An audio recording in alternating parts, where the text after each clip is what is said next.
Warning: Tongue and Geek contains heavy spoilers. If you haven't read, watched, or played the content being reviewed this episode, know that we will definitely spoil major plot points. Also, this show isn't for kids. We use words like and and it would take too much time and effort to edit them all out. Please don't tell our moms.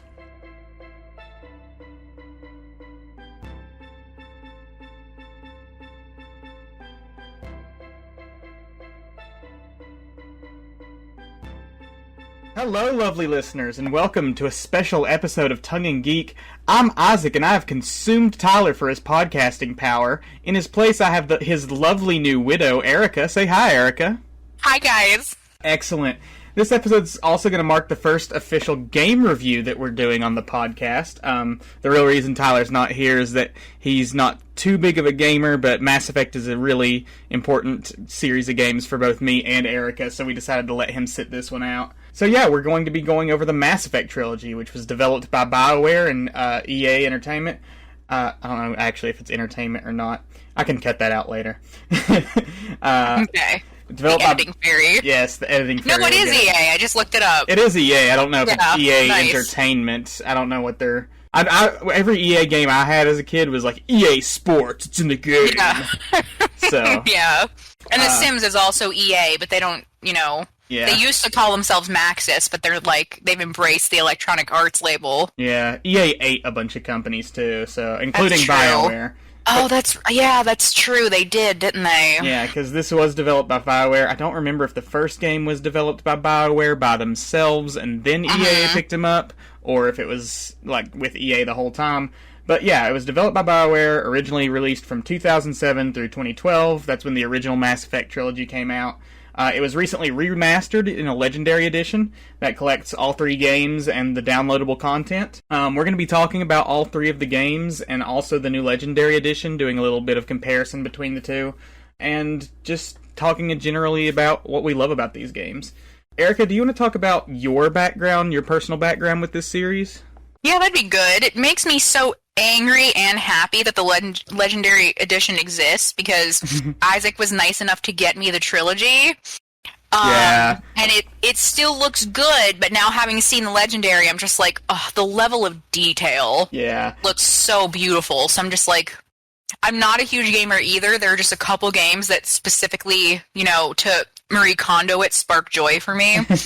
So one of my oldest friends knew that I wasn't really a gamer, but I was in 2010, I was gifted an Xbox, which was a very pointless gift. And my friend was like, oh, don't worry, I can recommend some games that you would really like. And they were like, space, and you can romance people, and I was like, sold.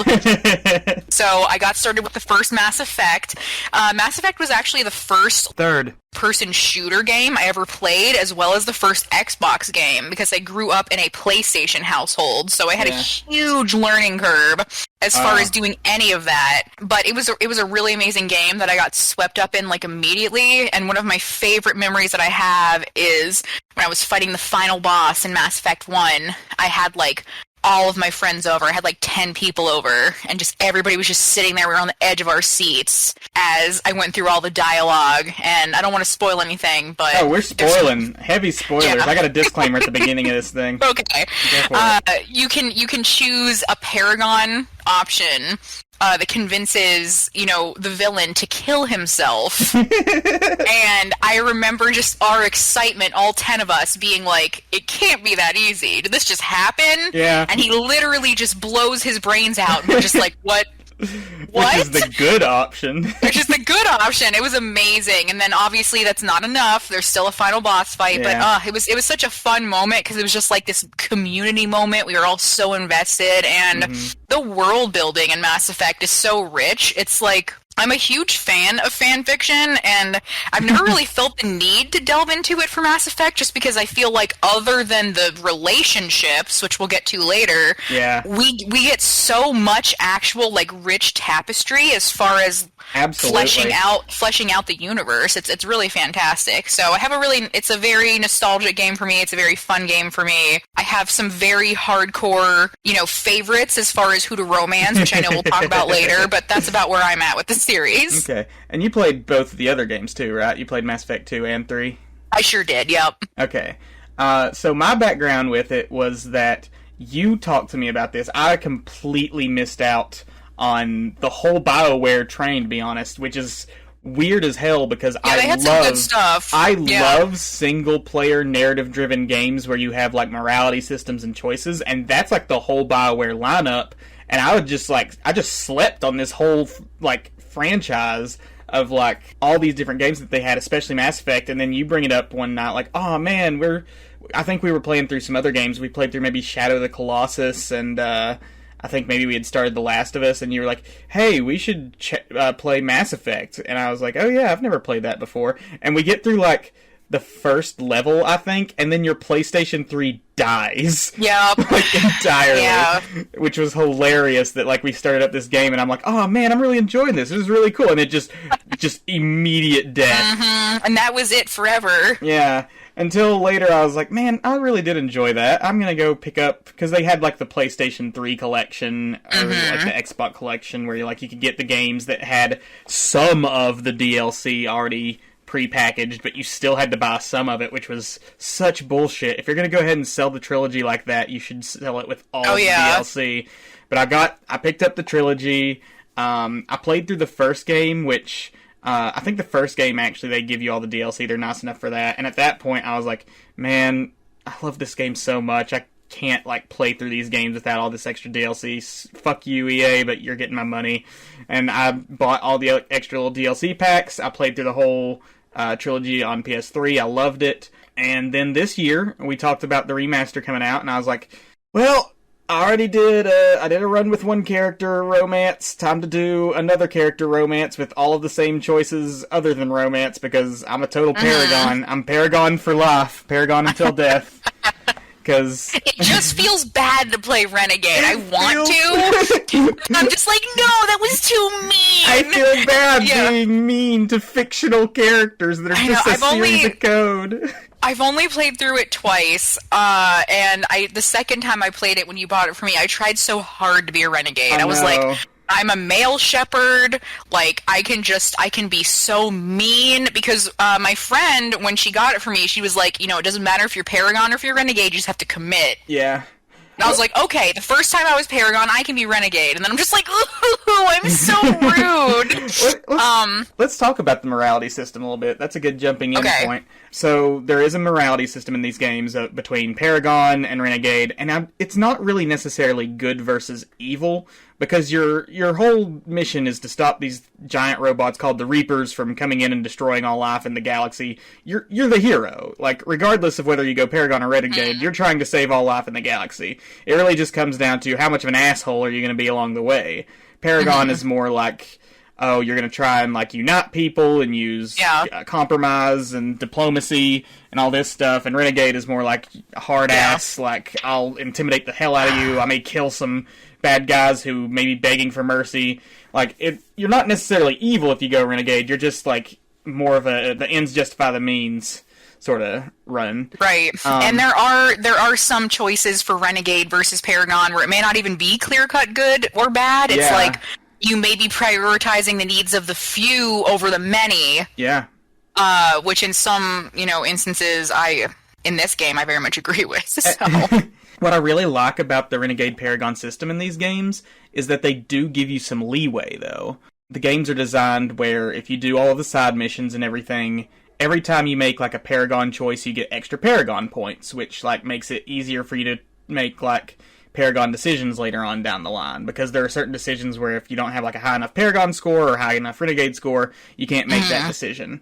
The game is set up to where you can kind of play around a bit. You don't have to, like, go wholeheartedly Paragon or wholeheartedly Renegade in order to get all of, like, the Paragon or Renegade options. If you do enough side missions and stuff, and make enough of those choices in dialogue or in gameplay, you can build up both of them enough not to the max. You'll still have to prioritize one over the other, but you'll have enough leeway where it's like, hey, maybe I don't want to do a Paragon option this time. Maybe I do want to do a Renegade option this time. So having it be like, oh, you don't have to go whole hog one way or the other, leaves the player a little more like room for playing around with the moral grays that this game presents. That's very true. Yeah, because despite the morality system, there are a lot of moral grays in this series. It's not. It's not clear cut. Like, this is the right choice. This is the wrong choice. Oh yeah, especially since so many different choices are made on the behalf of different races. Yeah. Throughout the series, it's really nice. There's some real ones you have to really think about. Let's do a little bit of plot recap. I'm not going to go too far in depth because it's kind of hard to recap the plot with these games, where a big draw of these games is that the choices that you make carry over into other games and affect the story as you go. So if you make a certain choice in Mass Effect 1, it's going to carry all the way through into Mass Effect 3. And it's all kinds of stuff. It's like little choices you make with like background characters, like they'll remember you, or they may be dead and replaced with somebody else if you killed them. There's all kinds of like impacts that your choices make. But in Mass Effect 1, just a general plot summary, you are Commander Shepard. You can choose between a male Shepard or a female Shepard, and Shepard is a human Navy officer who's promoted to Spectre, which is basically like this law officer with near limitless authority. Your mission's to hunt down a rogue Spectre named Saren, who's leading an army of robots called the Geth in an effort to bring about the end of all organic life in the galaxy through an ancient artificial intelligence called the Reapers. You gather up a team of humans and aliens, and you manage to stop Saren from summoning the Reaper invasion. That's just the general plot. There's a whole bunch of other stuff that goes on in the actual plot of Mass Effect 1. What I really like about this trilogy is that each game sort of has, like, an aesthetic... Not an aesthetic. It has, like, a sort of, like, underlying theme to it that's sort of based on broader genres. So, like, Mass Effect 1 feels like a Western. Mass Effect 1 is like, you're an officer of a law, you're rounding up a posse, and you're traveling out into this big untamed frontier in search of like a dangerous outlaw. But it's all taking place in space, across all of this like vast expanse of space and everything. Which is interesting. Like, you're taking like the tropes of a Western and you're applying it to this big, open, spacious universe that you're running around and exploring and everything. Should we talk about some of the races and world building? Yes, I definitely think we should, because I think that's really one... I've read a lot of sci-fi. I can't really say I've played a lot of sci-fi games. Yeah. But I've read a lot of sci-fi, and one of the things that sticks out to me the most about the Mass Effect universe is just, like, the strength of these different alien races. Yeah, the world building in these games is definitely its biggest draw. In Mass Effect, you have this galaxy, and there's a united front of all these different species across all these different worlds. They all come together in this big space station called the Citadel, and they are led by a council of the most powerful races. In Mass Effect 1, at the beginning of the game, there are 3 races that have their own seats on the council, and those are the Turians, the Solarians, and the Asari. I guess start with the Turians. They're like the military branch. Like, their whole system is... First off, they're these big metallic dinosaur people. Like, they literally have, like, metal carapaces and everything. They look like raptors. They're awesome. They're awesome looking. They got big sharp teeth and, like, these big sharp crests. They look badass. But their whole culture is built around... like military strength and honor and duty and all this and everything. And because of that, they tend to act as like the policing force of the galaxy. Also, they have the best character in the game amongst their ranks, I would argue. He is pretty great. I love him. At least the best romance option in Squad Mate. But we'll get to him. I really, really love the design on their bodies. Isaac and I were actually just looking at... It's so unique. Like, it doesn't look like something that was just thrown together to be like, ooh, let's put this on this and that on that. It's just like the Turians, their faces are so cool. Yeah. Like, I could look at their faces forever. But what's nice about the Turians and the Mass Effect universe in general is it doesn't look like, they were just like pulling things out of a hat. Like, let's put a giraffe neck on a, like, and that's sometimes how it feels when you're reading fantasy books or, science fiction books, and that's very much an experience I've had. It doesn't feel that way at all, and you can really see that with the Turians. In like a series like Star Wars, as much creativity as there is in like the Star Wars aliens and stuff, a lot of it is like, why do these aliens look the way they do? Is like there's not really a connection or theme. With Mass Effect, there's so much thought put into like how the design of these alien species matches their like culture and their way of life and everything. With the Turians, it's like you have this militaristic, rigid culture, and because of that, you have these sharp, powerful-looking aliens with, like, sharp, rigid features and everything. Like, they look like soldiers. They look like a military race. Yeah. The Solarians. The Solarians are interesting because I feel like they're maybe one of the most underdeveloped as a race. Not necessarily... Like, we get a lot about them. In parts, we find out that we don't truly get to see many of them. Yeah, we don't get to see of the alien races. Yeah, we don't get to see as many of them in like the actual game and combat. There are a few standout characters, Mordin Solus and the second one, Captain Kirahi, I think, is like he has a great part in Mass Effect 1 where I think it's the mission on Vermeer. He has like a speech where he's like, "Hold the line. I know we're all spies, but we have to hold the line." The Solarians are interesting because they're like this lizard or maybe amphibious race. They've got like the opposite thing of the Asari, whereas the Asari are like very, very long-lived. The Solarians live to be like 40 or so. And a great thing about that is that they, like I was talking about with the Turians, they really thought about the design of these characters. Because these Solarians are so short-lived, their speech pattern is very, very fast. Like, they talk quickly. They cut out words from their speech to, like, save time. Like, nobody got time for that. Yeah, they're like a very hectic, fast-paced, anxious-feeling race because, you've only got 40 years. You got to get as much done as you can in that short amount of time. They also are very interesting because they create the genophage, which we'll get to talk about with the Krogan. But they're not the ones who implemented it. They created the genophage as like this preventative measure, basically as like a Cold War measure against the Krogan, and then the Turians took it and implemented it.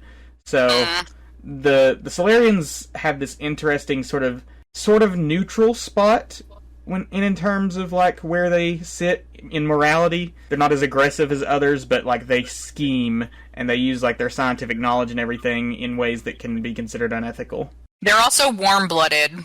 Are they? They are. I remember when we get that information, and I just remember being like, I don't know why I like that so much, but since they're amphibians, I really like that. That's weird, because they are like amphibious. They are. When you see them, they're very much amphibians. They're not trying to, in any way, be anything other than cute froggies. They've got great big eyes. Yeah, there's just some things about the different... I'm very excited to talk about the genophage, by the way, because that's very upsetting. Yeah. There's just some things about the different species that stick out to me so much, such as everything about the Hanar, because they're amazing. And, yeah, the Solarians, I remember that we find out that they are not cold-blooded, and I was like, oh, man. Huh. I don't remember that part. I think you find it out while flirting, if I remember correctly. It's like a whole like cold-blooded, warm-blooded thing. Because I did get kind of flirty. You find out a lot of stuff about alien anatomy if you get flirty enough. Oh yeah, they'll let you know. So I guess that pretty much covers the Solarians. We'll talk about the genophage when we get to the Krogan, because the Krogan are maybe my favorite race just in general. Yeah. It's hard because it's like, normally for me, I'm very much a like kind of cut and dry person where I'm like, this is my favorite character, this is my favorite person. But between like the Geth and the Krogans and the Turians and the Asari and the Solarians are so cool. I absolutely love the Hanar. I wish that the Hanar had like, I will never stop wishing we had like a Hanar, like squad mate. Squad mate, just fucking suiting up because Blasto. They should have made Blasto a squad mate in Mass Effect 3. For reference, the Hanar are just these like jellyfish-looking guys. They don't even have a face. They're telepathic. They speak through their brains. Yes. They also glow at night. Like, they're amazing. They're very amazing. So, like, it's... I mean, and then we've got the Rachni, who I decided to save. Yeah. There's... And then we've got... I don't remember if I mentioned already, the Geth, who, you know, count, and... You know, the Quarians, which we're definitely going to talk about with their terrible immune systems. Even more applicable during COVID. Like, so it's weird because it's like every race is awesome. Every alien species is awesome. Like, you're just blown away continuously by all these cool different things. There really are no poorly, like, designed, like, oh, they're just throwing shit at the wall kind of alien species here. It's like clear a lot of time was put into each of these, and it shows. Yeah. Both in, like, making them look cool and also, like, thinking of, like, what their biology would be like and how that would affect their culture and everything. Yeah. So the last of the council races is the Asari. Hell yeah, the Asari. Yeah. Yeah. They are the sexy alien babes trope. They are literally an entire race of, like, big-tittied, blue-skinned, hyper-pansexual alien women who can reproduce with any other race in the galaxy. In any other series, it would come off as, like, really, like, tacky. Like, they didn't think of, like, it's like, man, that really stands out as, like, they just made these guys for sex appeal. But what I love about the Asari is that while they are, like, more openly sexual and sensual than other races, they're also far more, like, diplomatic and thoughtful, and they are, like, literally the most powerful race in the galaxy at this time because of, like, the amount of political influence they hold. And it's not through, it's not through, like, political scheming and such, at least not entirely. It's much more through, like, learning how to negotiate and just have, like, diplomatic choices between all these races and acting as peacekeepers. It really plays with the idea of, like, what a matriarchy would look like. Yeah.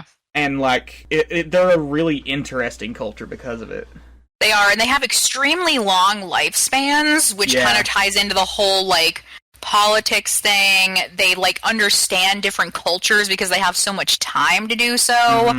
They also have different stages of their life, you know, where they kind of focus on different things. They have a maiden stage when they're young and, like, want to get out and explore and everything. They have a matron stage when they're ready to start, like, having children, taking more of a, like, direct part in society, and then, like, a matriarch stage where they are, like, advisors and everything to their culture.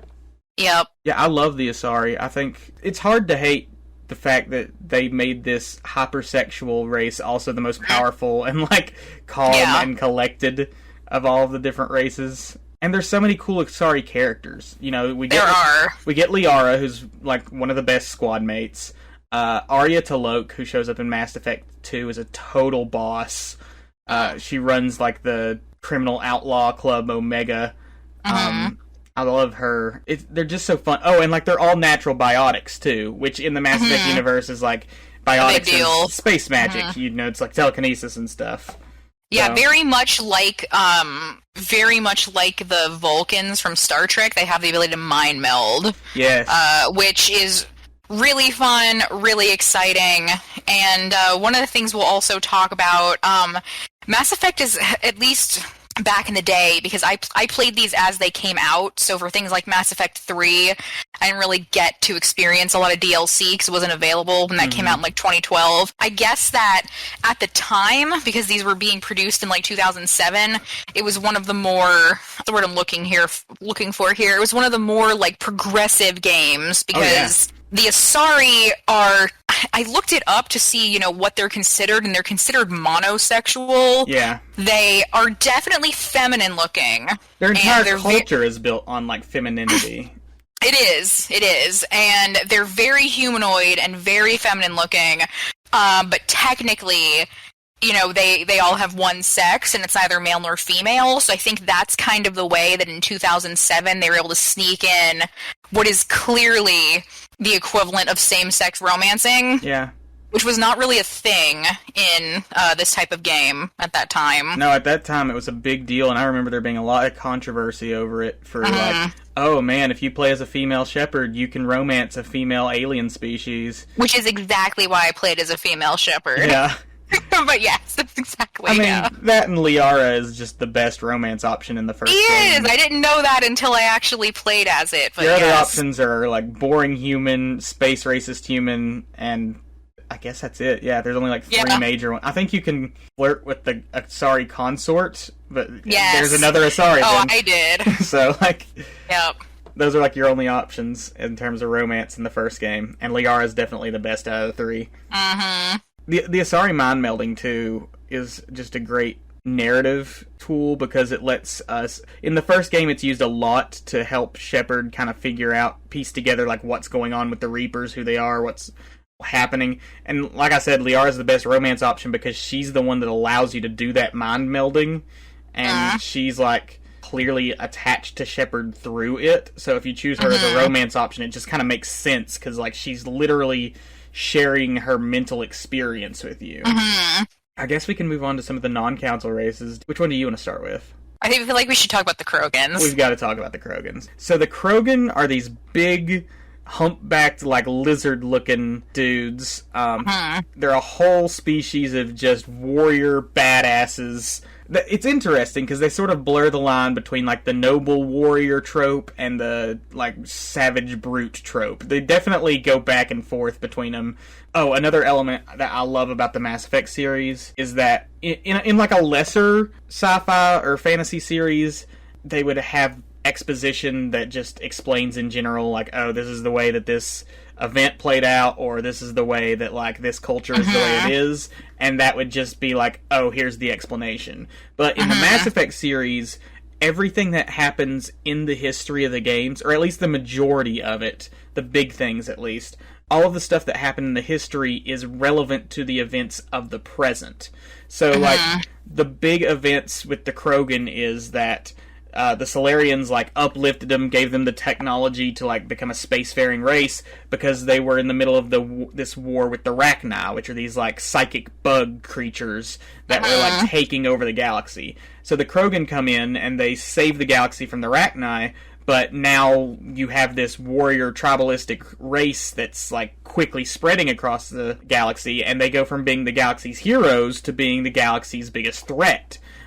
So the Solarians create the genophage, which is a disease that kills off, like, all but 1 in 1,000 Krogan infants, which drastically reduces their, like, numbers and allows, like, them to basically push the Krogan to near extinction. And the reason all of that's relevant to the game as is because the choices that you make throughout the Mass Effect series will determine, you know, whether or not you're going to save the Krogan. Are you going to cure the genophage? By Mass Effect 3, you have to make that choice.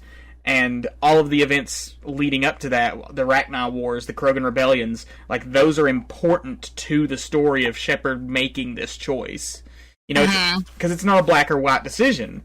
Yeah, the genophage is, like, this horrible thing that was done to the Krogan, but on the other hand, the Krogan are a very brutal, violent culture that rapidly reproduces. They literally lay, like, 1,000 eggs a year. They would reproduce very, very quickly if it weren't for the genophage. So, like, it's not this clear-cut decision. Like, all of this history, all this stuff that goes on, you have to sort of, like, piece it together yourself throughout the series and decide, is it right to cure the genophage or not?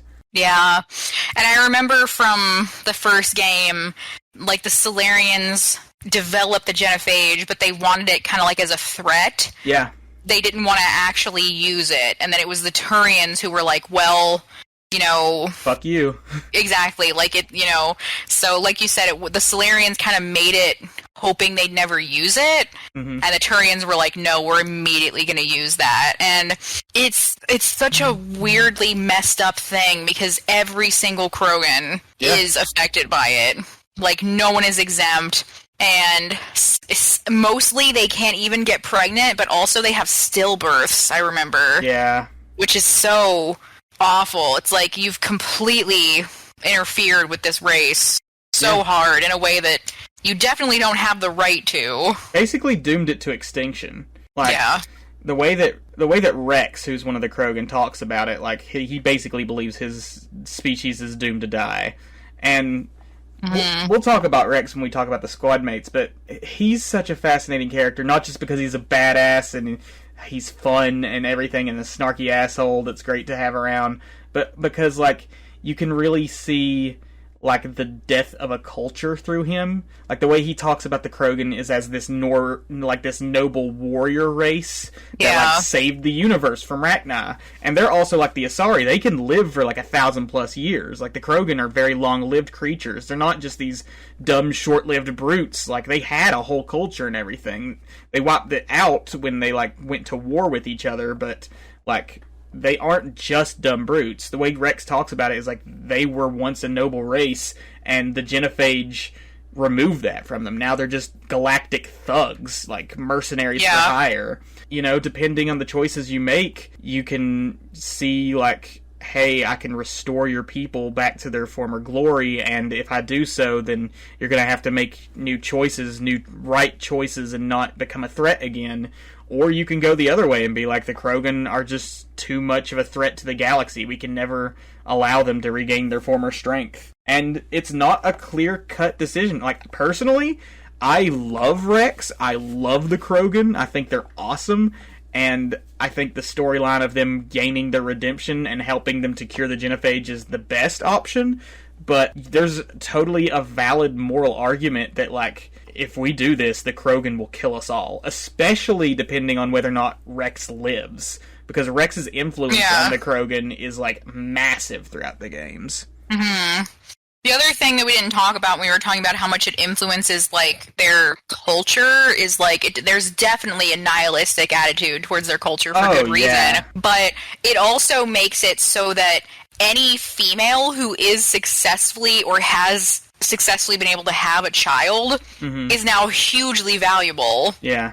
They will kill entire tribes to get the females. Exactly. Like, there's a a whole plot with this, warlord woman who is basically like, I'm fertile, everybody come be with me. Yeah. Like, as far as, like, fighting for her, not, sexual things, but it's interesting because it adds a whole different, like, spin to their hierarchy and just how their social interactions work. And Krogans, like, care really deeply about, some of them at least, like Rex, really care a lot, and they're just in the universe just this general, like, well, why should we help them? Like, I don't really even care. Yeah. Attitude about it. Rex is the noble warrior side of the coin. He is like, I want the Krogan to go back to being the monster-killing badasses that they were that saved the galaxy, the most respected warriors in the galaxy and all this.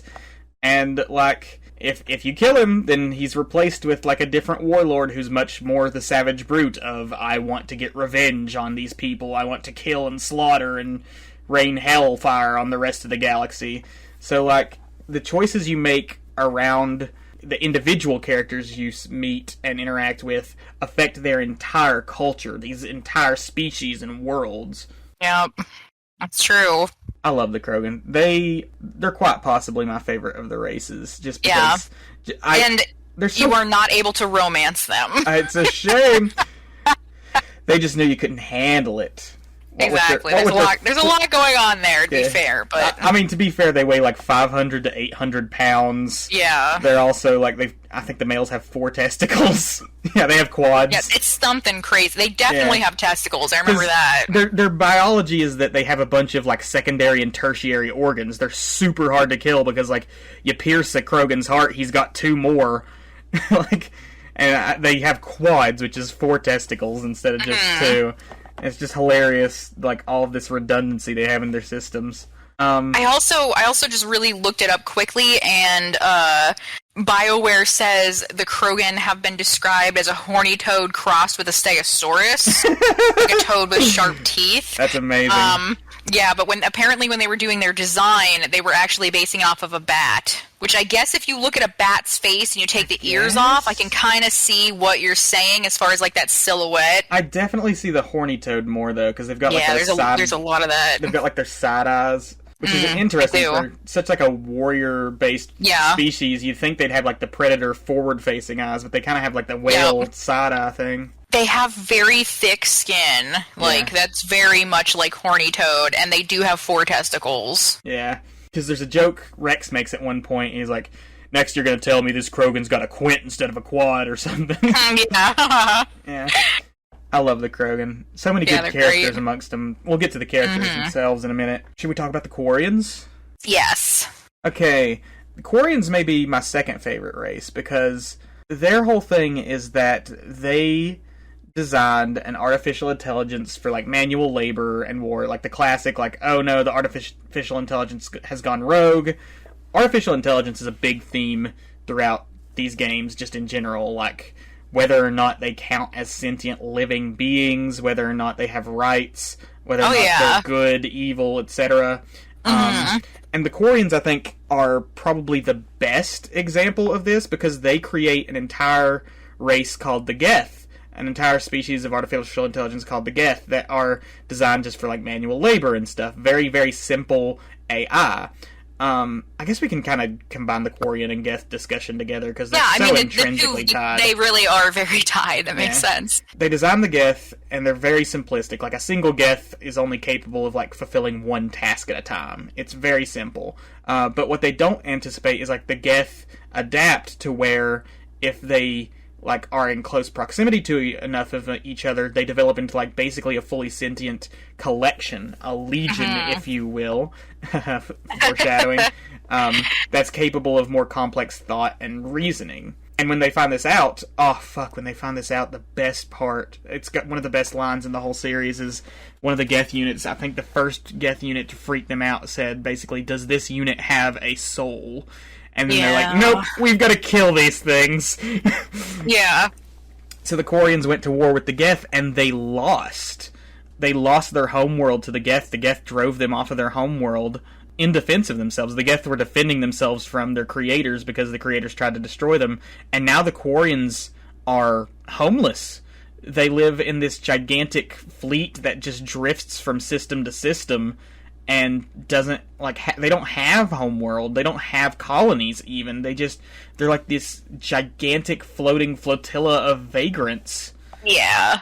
Which is so fascinating, because, like, whenever you see them, in the few rare instances you do see them, you have this completely disenfranchised species that holds no political power, that holds, like, no, like, authority or respect amongst the galactic community. They're just seen as, like, thieves, vagrants. They ruin systems that they go through, and, like, there's so much stigma around them, because everybody's like, oh, you did this to yourselves, you deserve it, you shouldn't have been messing around with artificial intelligence.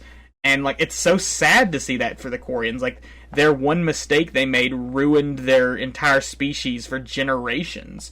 And the most notable feature of this is that because they all live on these sterilized ships and not on, like, planets or anything, they have these weakened immune systems. They have to live in environment suits that, like, keep them sterilized and everything, because if they ever step out of those suits, they could die. Like, their immune systems are too weak. They'll, like, immediately get fevers or allergic reactions, and it could kill them just to step out of it. Which adds a whole another layer to their culture of, like, physical intimacy is a big, big thing for us, because we rarely ever get to do it with anyone. Mm-hmm. One thing about the Geth that I think is really interesting is if you look at the Geth, they look a lot like the Quarians. Yeah. Like, their general shape, and you see the Geth, like, pretty early on in the game, and it's just kind of really... They're the big antagonists in one, because Saren, like, manages to convince a group of Geth to work for him. And he has a fucking Geth arm. Yeah. Also, which is metal. Literally. Yeah, it is. But I just think it's really interesting because, like, it's only really once you see the Quarians you're like, wow, they really kind of, like, designed essentially this artificial intelligence in their own image, and then that rose up and fought against its own oppression and won. So it's a very complicated relationship that you have with the Geth, and part of what makes them so cool. Yeah. Because you see the Geth do some terrible things. You find out in Mass Effect 2 that, like, not all Geth agree, which is, like, a big deal, because their whole thing is that they have basically, like, a hive mind thing going. But you find out that, like, basically a group of them defected and decided, hey, we should go work with the Reapers because they're artificial intelligence too, and they'll help us, fight away the creators who are trying to destroy us constantly. And it really, the conflict between the Geth and the Quarians, it's so tied to this central theme of, like, artificial intelligence and whether or not it deserves to be considered, like, sentient once it reaches a certain point. Because, it's a big question for the Geth, because early on, the Geth literally, a single Geth isn't smart enough to do anything by itself. It can only fulfill, like, the purpose it's meant for. But, like, because they adapted into this hive mind mentality, which just doesn't work with all of these other races. All of the other races are, like, individualistic. They're individuals. The Geth aren't. Yeah. Even when they achieve sentience, they're, like, all of these units combined and trying to achieve consensus on everything. So it's, like, a big question of, like, should we save the Geth, or should we save the Quarians? Can we save both? And... yeah. The decisions you make throughout the games will determine whether or not you can broker peace or if you have to choose one over the other. Yep. We've already touched on how you never see Quarians outside of their suit because of, their immune systems versus the environment. I also think it's interesting. It's not the first time we get the whole my environment is not suitable for my physical biology, because we will see that in Mass Effect 2. Yeah. With one of our teammates. It's just like a little interesting thing that you don't normally think of. They added a lot of thought into, like, the actual biology of these different races and how it might mess. And they did, and the Geth aren't restricted by that, and that's partially why there's so many Geth worlds. Yeah. I mean, they're able to just take over these worlds, and they're not organic, so they don't have to worry about, terraforming or anything. Yeah. It's cool. Like, the Geth are just infinitely fascinating to me. They really are. It's also the reason that the Krogan were such a big threat was because they, have all these secondary, tertiary systems that let them basically adapt to any situation. They can handle, like, radiation, hot heat, cold, all these different... It's, like, impossible to poison them. They're just really strong. They live on a nuclear waste dump of a world they nuked to explode, like, they nuked themselves to oblivion, and they're still around. Yeah, they're fine. It's so hard to kill a Krogan. Those are the major races, but we've got to talk about some of the little side ones, because even though we don't get as much, like, history and culture in with them, like, they're so fun. We talked about the Hanar. They're these big jellyfish guys. They talk through telepathy. They all speak very politely and, like, in the third person. They're like, this one, instead of using, like, their personal names. Yeah. They're just a riot every time you see them, because they stand out so much. All these other races are, like, humanoid looking, and then you just have a big fucking jellyfish walking around on it. Yes. One of my favorite parts is that there is a Hanar preacher in the Citadel, and it's really fun to just, like, stand there and listen. And there's this whole thing with Shepard where they can buy, like a permit so that it can preach its, like, evangelical views. Yeah, like, legally. I guess we should talk about the Protheans. Ooh, yeah, we do need to get to that. Yeah, so the Hanar actually worship the Protheans, the Protheans are, like, the major species that went extinct before this era in the galaxy. Like, they have all these ruins about, and everyone believes they created the mass relays, which allow people to travel across the galaxy, and created the Citadel, which is like this huge, central point of government for everybody. And they're a big mystery throughout the games. We don't know, like, why did they disappear? What happened to... We find out by the end of the first one what happened. We find out about the Reapers killed off the Protheans. But, like, what their culture is like, who they are as a species, is, like, one of the biggest mysteries of the franchise, because you don't know. Like, you don't know what the Protheans were like until you basically get to the third game. Yeah. The Elcor. Oh, yeah. The Elcor are just... You mostly see them at the Citadel. Yeah. And they always kind of remind me of, like, an elephant and a whale. Yeah. But, like, with no trunk. Mm-hmm. And they're so polite. I love the Elcor. Yeah. So, one of the most striking things about them is that they communicate their emotions and stuff mostly through smells. Oh yeah, that's right. Because they don't really have lips. They have more like these slits. Yeah, they have these slits in these faces that they talk through. So, like, because all these other species don't really have, like, as sensitive of smells as they have, they've adapted their translators to, like, basically announce their tone of voice for them. So it'll be like, politely, would you like to go get something? It's like, like they all talk in this monotone, but because they add that little tone of voice thing at the beginning, they can make so many jokes with the Elcor. Yeah, they're very cute. I love the Elcor. They're so, like, dense and, like, slow. Like, dense physically, not mentally. Yeah, they're these big hulking... They've got, like, these big hulking... They kind of look like gorilla arms in the front, and they just walk around on all fours. What I really wanted to see, because they mention it in Mass Effect 3, is that the way that they fight is that they basically mount guns onto their backs, and they're these big walking I remember tanks. That, yeah. Well, their legs are really muscular, and they're one of the only, like, quadrupeds we get in the entire series, so it's really fun to watch them exist. I love the Elcor. Oh, they also have one of the most tragic... Oh, it's so sad. In Mass Effect 3, there's a mission where, like, the Elcor ambassador comes to you and basically begs you to get some of the refugees, because the Elcor homeworld gets attacked by the Reapers, and they basically break through all their defenses, and he's like, pleading, please go save my people. And, like, you go and you save a bunch of refugees, and Shepard goes up to him, and he's like, how many people did you get out? And the Elcor, for, like, the only time throughout the entire series, doesn't give, like, an emotional statement at the beginning. He just says, not enough.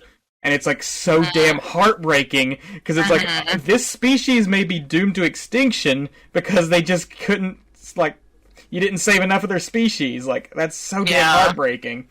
Yeah, I forgot about that until now, and now I'm sad again. Yeah, Mass Effect 3 hits you in the feels. It does. We'll talk about how it... It's a lot going on there. Yeah. Other races. The Volus. They're these short little squat money grubbers. I don't know how else to explain the Volus. They're all... They basically don't have a military, but instead they all focus... They do all the financial stuff for other races. Like, they run the banks, the shops, all this other stuff. They have this interesting thing where they have, like, a nitrogen-based environment suit. Like, they can't breathe oxygen-rich air, so they have to breathe through, like, these breathers wherever they go. You never really get to see their faces like the Quarians. Yeah. But there's just not really enough about the Volus, I think, to talk about. They're one of the less interesting races. Yeah. Any other major ones that we need to talk about? I mean, the only other one that, like, we've mentioned briefly is when we were talking about the Rachni earlier. Yes, the Rachni. Who, they're very much like a spider and, like, a shrimp. Yeah. Kind of combined. They're just every kind of insect kind of smashed together. They're very big and creepy looking. The mission with the Rachni Queen is probably one of my absolute favorites. Yeah. You get to I'll let Isaac tell you more about it, but basically there's, like, you get to decide if you're going to spare the Rachni Queen or not, and, like, God, I don't know how to explain it in a way that's simple, but you basically are in charge of deciding, like, if you're going to use the acid inside the lab where they're keeping her to kill her. Yeah. Or just let her go, knowing that they're, like, a very dangerous race, and the Queen is like, we're definitely not gonna... It reminds me kind of, this is spoilers for Ender's Game, bookend movie, but it reminds me a little bit of Ender's Game in that it's like, there is this very insectoid villain who was bad and swears to be good in the future. Yeah. So you're kind of like, do I trust this? And every single time I always do. I always am in favor of releasing the Rachni. I can't bring myself to do that. I believe that is one of the choices that Isaac and I were talking about this a couple days ago, but if you start playing Mass Effect 2 or Mass Effect 3 without having played the previous games, there's some preset choices. And I believe the preset choice is that if you don't play the games and you're just letting the game make the decisions for you, that the Rachni are not spared. Yeah. Yeah, there is no reason to ever skip any of these games. You need to play all of them because every choice you make throughout these games matter. Even when you have to sit there in those elevators that last approximately 2.7 years. Thankfully, in the Legendary Edition, I should go over, after we finish the race talk, I'll go over some of the differences. I've heard they are improved. Vastly improved, because the loading times are greatly cut down. Mass Effect 1 so exciting. Mass Effect 1 still has the slowest, just because they designed them specifically so that you could have, like, character interactions in the middle of them. Yeah. Which are fun, but, like... They are. There's some good dialogue. It's come a long way since the original releases, where it's like, oh man, they finished talking, and now I have to sit here for another 3 minutes while I wait for the game to load the next section.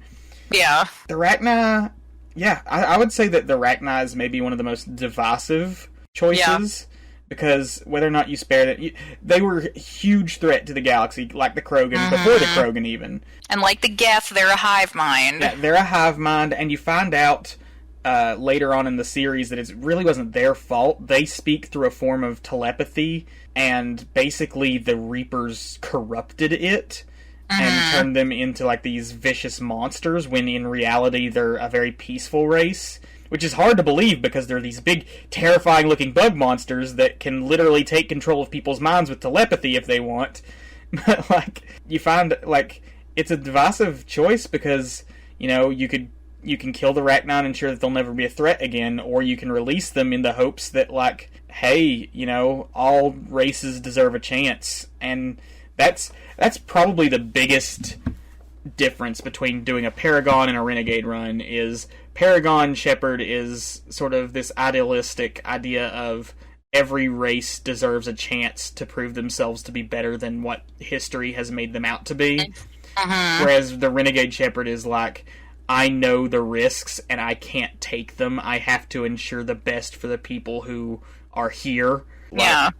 That's probably the biggest difference, is that, like, Paragon is willing to offer more chances to races and people who might be dangerous, but Renegade is more like, no, we're shutting that down. We're making sure that we're securing the galaxy.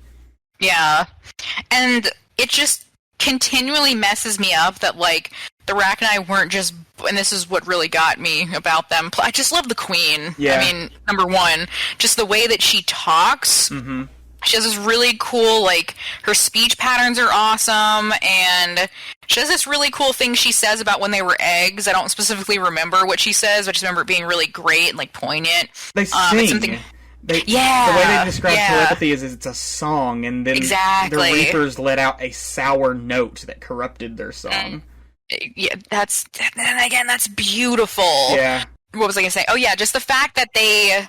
Okay, so we were only an egg hearing mother cry in our dreams, is what she says. And then, yeah, like, it's a sour note. And just the fact that they weren't born to be vicious, that they were specifically bred for a purpose. Yeah. Is, like, again, such a theme throughout the Mass Effect universe. We got the Geth, who were just slave labor, you know, bred to be slave labor, and they rise up against it. And then there's very much the Rachni, who are like, we don't want to be the thing that we were... You know, we don't want to do that anymore. There's very much this idea of control and how it, like, corrupts, like, throughout all of the series, which is, when we get to the Mass Effect 3 endings, we'll talk about that, too. Yeah. Oh, another element I love about the Rachni is that if you decide to save the Queen in Mass Effect 1, there's a mission in Mass Effect 3 where you have to make that decision again, because... You know, the Reapers start corrupting the Rachni again, but this time, like, turning them basically into Rachni husks, like they're doing to all the other races. And, you can basically decide, am I going to save the Queen again? Am I going to give the Rachni yet another chance? Or am I finally going to say they're too much of a threat and put her down? But if you killed the Queen in the original Mass Effect 1, instead you get this... basically synthetic version of the Queen, and you can still choose to spare her. You can basically be like, I didn't spare the first Queen, but I can spare you. But that one will betray you. If you spare her, she'll actually betray you and, like, take out a bunch of your military forces. So, like, so, like, the choice in Mass Effect 1 carries all the way into Mass Effect 3 of, like, the Rachni's importance to the war effort, to saving the galaxy. Like, you have to make that choice again, and depending on the first choice you made, like, it could go well, or it could go horribly. Yeah. Any other... I mean, those are the big ones that I can think of, so there's some smaller ones, like the Drell. There's a cool Drell character, but I don't really know enough about their species to... But yeah, those are most of the races. Let me talk about the differences between the original releases and the Legendary Edition. Obviously, the Legendary Edition, it's been remastered. It looks a lot better. I remember because I only played through the Mass Effect games, like the original releases, a few years ago, maybe 2 or 3 years ago now. And I don't remember them looking that bad. Granted, they were dated, but they weren't like horrible. But I think the new ones look great. Mass Effect 1 looks a lot better. Liara, in particular, I noticed she just looks a lot better in the remastered version. Just, they fixed some of the facial animation stuff. They made all the textures look smoother. The lighting's better. Just looks great. The biggest thing is that you finally have all of the DLC collected, and this is probably the Mass Effect series' greatest sin. Mass Effect starts with DLC. Very first game, there is DLC. And at that point, it's not too big of an intrusion. I think the DLC for the first Mass Effect is like a mission where you have to stop an asteroid from smashing into a planet, and you have to stop this like Batarian group that's like controlling the asteroid and stuff. It's like, I personally have like 3 categories when it comes to DLC. There's the good DLC, which adds to the game but isn't crucial to it. So for instance, like the Citadel stuff in Mass Effect 3, like it gives you a lot of cool new stuff, a lot of new character moments. But if you don't have that DLC, you're not going to miss out anything in the major main story of the game, or any gameplay elements or mechanics that are essential. Like, as great as that DLC may be, it's not crucial to understanding what's going on in the game.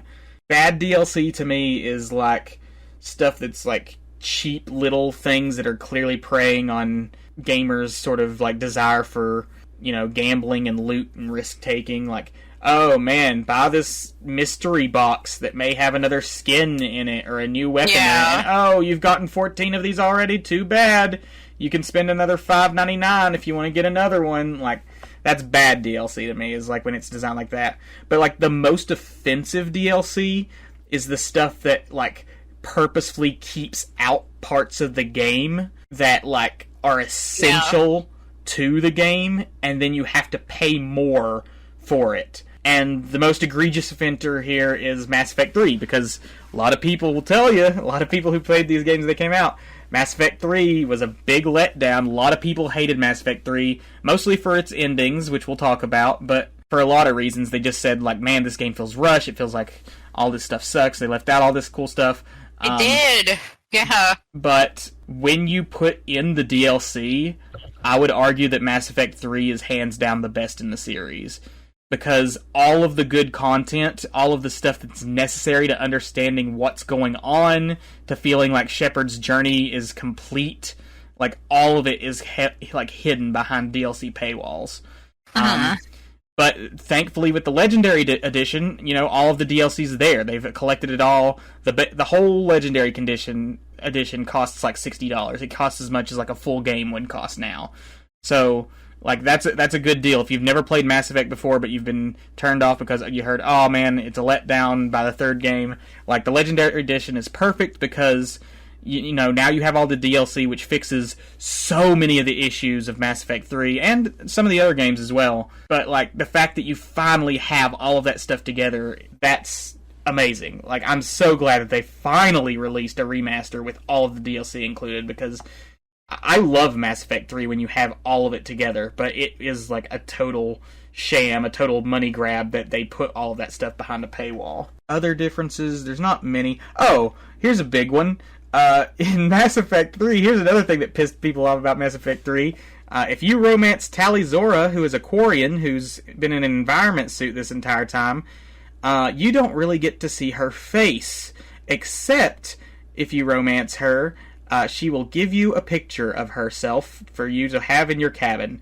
And in the original Mass Effect 3, they photoshopped like a beauty pageant winner to have like purplish skin, and that was their idea of what Tali looked like, which was horseshit. It was awful, and people just mocked that to hell.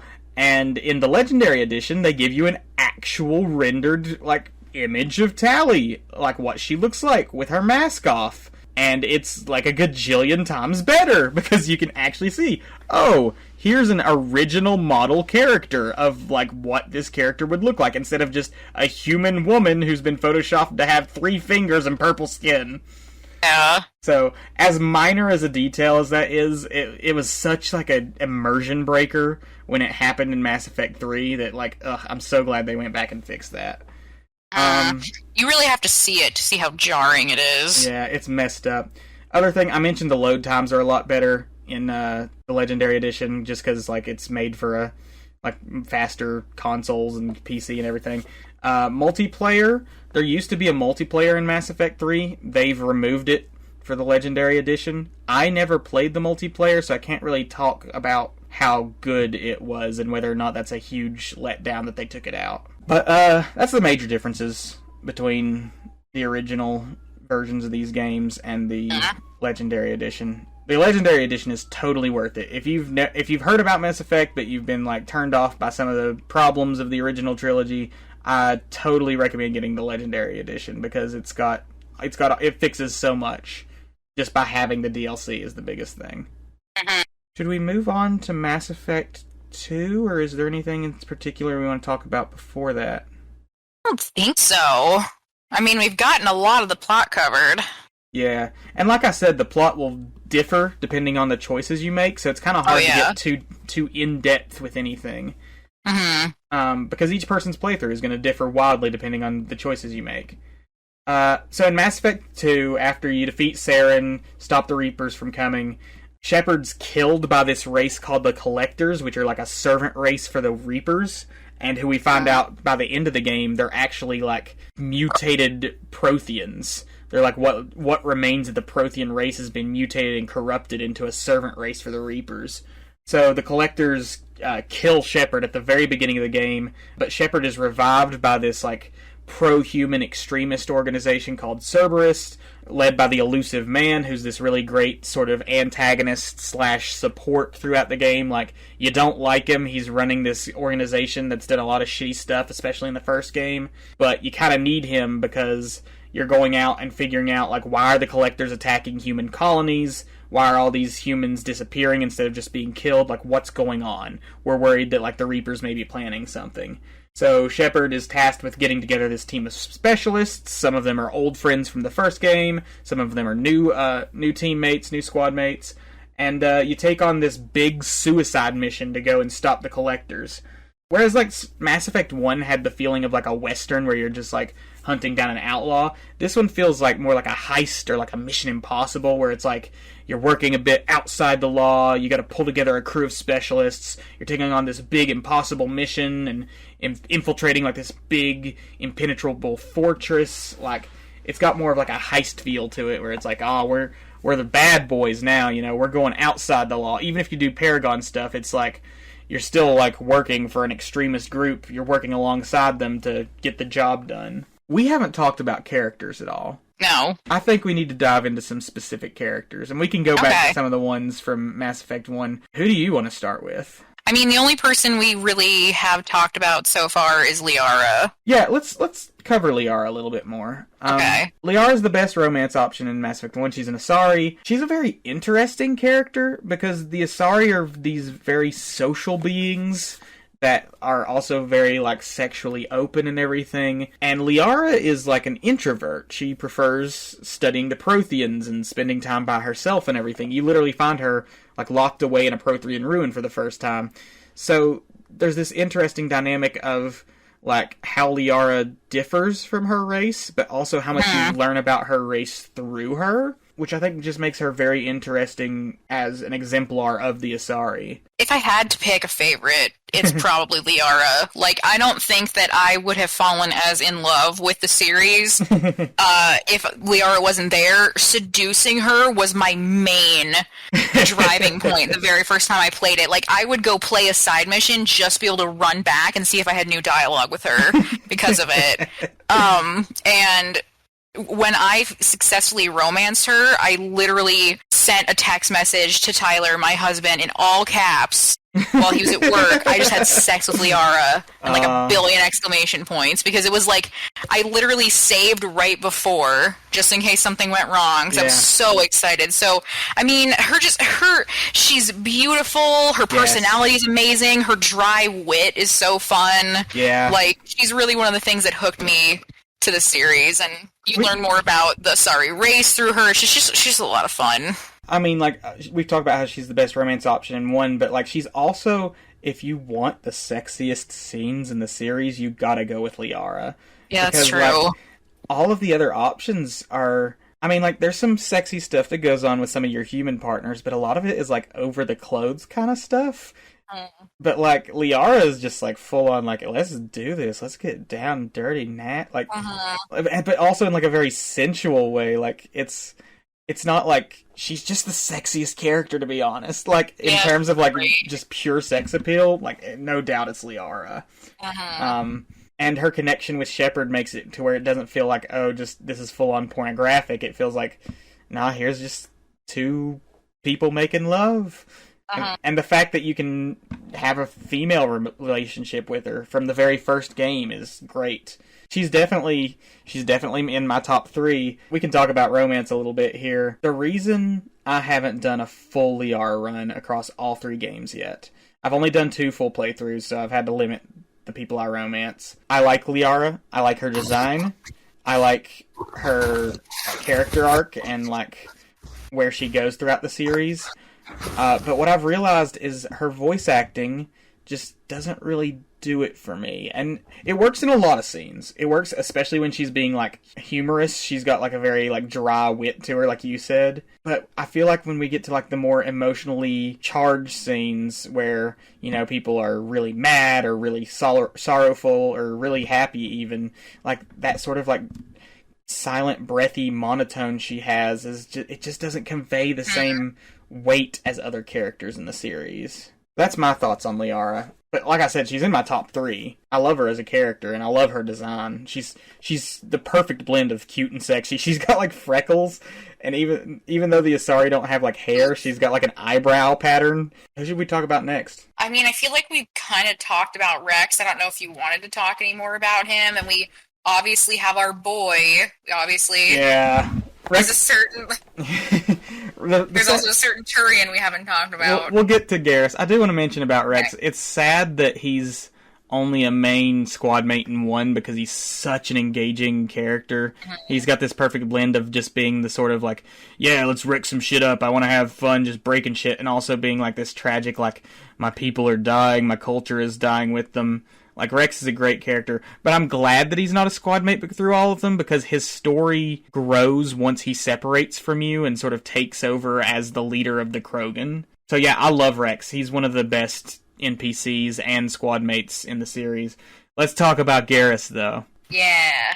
Garrus is ya homeboy. He's a Turian, so he grew up in this militaristic lifestyle. He's literally in CSEC, which is like the Citadel security, basically the cop service on the Citadel, and he's just sick of all of, like, the bureaucracy of all the rules and everything, and he finds out, hey, here's this human Spectre that I can tag along with and go kick some bad guy ass without all the red tape, so hell yeah, I'm tagging along with you. And Garrus is just such an amazing squad mate because I'm a sucker for a second in command sort of trope of, like, somebody who's always there with you, always got your back, willing to crack wise and maybe have, like, a playful competitive relationship with you, but is, like, hands down your most loyal friend and confidant. And Garrus just fills that role so well. He's a good bro. I already told Isaac this story when we were talking the other day, but I have such a soft spot for Garrus, not just because of his personality and, his jokes. He's very humorous, especially if you're going to be romancing him. Just his take on how we'll make that happen is a lot of fun. But since I was really new, like I said, I'd never played an Xbox game. I'd never played a first-person shooter. The very first time I was playing it by myself without any supervision. I did one of the very first big battles with a Krogan. It took me so many tries, and Garrus was protecting me the whole time, and every time he would take the brunt of the force and he would die. And it was only after once I completed the mission that I realized that I had somehow accidentally removed his armor. So he was literally going into this battle, taking the brunt of everything and dying each time for me, charging in there without any armor. And it just, like, endeared him to me. I was just like, oh, my baby. Oh, he's such a bro. Yeah, you mentioned his romance. What I love about Garrus is that regardless of whether or not you stay platonic with him or you go the romance route, he is like your bro through and through. He is like your closest friend, your closest confidant. He's the one who's always at your side, who's always willing to offer advice and like a shoulder to lean on. It's great. We'll actually get to this when we get to review. You know what? Screw it. We're going to mix up the formula a little bit. There was a review for Mass Effect 3 that I found. This is Molotova, his review of Mass Effect 3. He said, Garrus, who was the companion I had with me the most in Mass Effect 2, except for when I gave him the lead on the fire squad and like in the suicide mission, all of a sudden he jumps out of the closet and wants a homosexual relationship? That is insulting even to homosexuals. Makes no sense, breaks the immersion. 2 out of 10. You can't have a gay relationship with Garrus. Yeah. Like, Mailship cannot romance Garrus without the game being modded. I mean, despite how much I want that, no, that's not a thing. I know, but what I think the reason is because there is so much, like, sexual tension with Garrus, even in the platonic route. Yeah. Like, he never says, like, oh, I want to fuck you or anything, but, like, you basically go on this one date where, like, you both go shooting on the Citadel. Yes, I love the shooting date. There's so much, like, intimacy with him. And then, like, in the very final battle, like, even if you go the platonic route, he's basically, like, Shepard is basically, like, there's no Shepard without Vicarian, and Garrus is like, we're gonna go retire on a beach together, and if we die here, I'll meet you at the bar in heaven, and Shepard's like, if I'm up there first, I'll always be with you, Garrus. It's like, there's so much sexual and romantic tension with them, even if you do, like, the platonic route with him, and it's so good, because, like, Garrus is there for you. He's hands down my favorite squad mate and favorite romance option because, like, Garrus is, like, he's got the best connection to Shepard as a character. And we should maybe talk about Shepard as a character because a lot of games where the player has influence over the protagonist's choices and stuff, the actual player character kind of gets brushed to the side, but Mass Effect does a great job of establishing that even if you choose Paragon or Renegade, even if you make these big choices, there is an underlying character to Shepard. There is an identity there that, like, flows throughout the story, and Garrus is, like, the best connection for that, I feel like, because Garrus has this playfully competitive but deeply loyal, like, I would follow you into hell and back mentality with Shepard. I guess that's enough. I could gush about Garrus the whole time. Easy to do. It's fantastic. Tali. Let's talk about Tali. Okay. You want to start with Tali?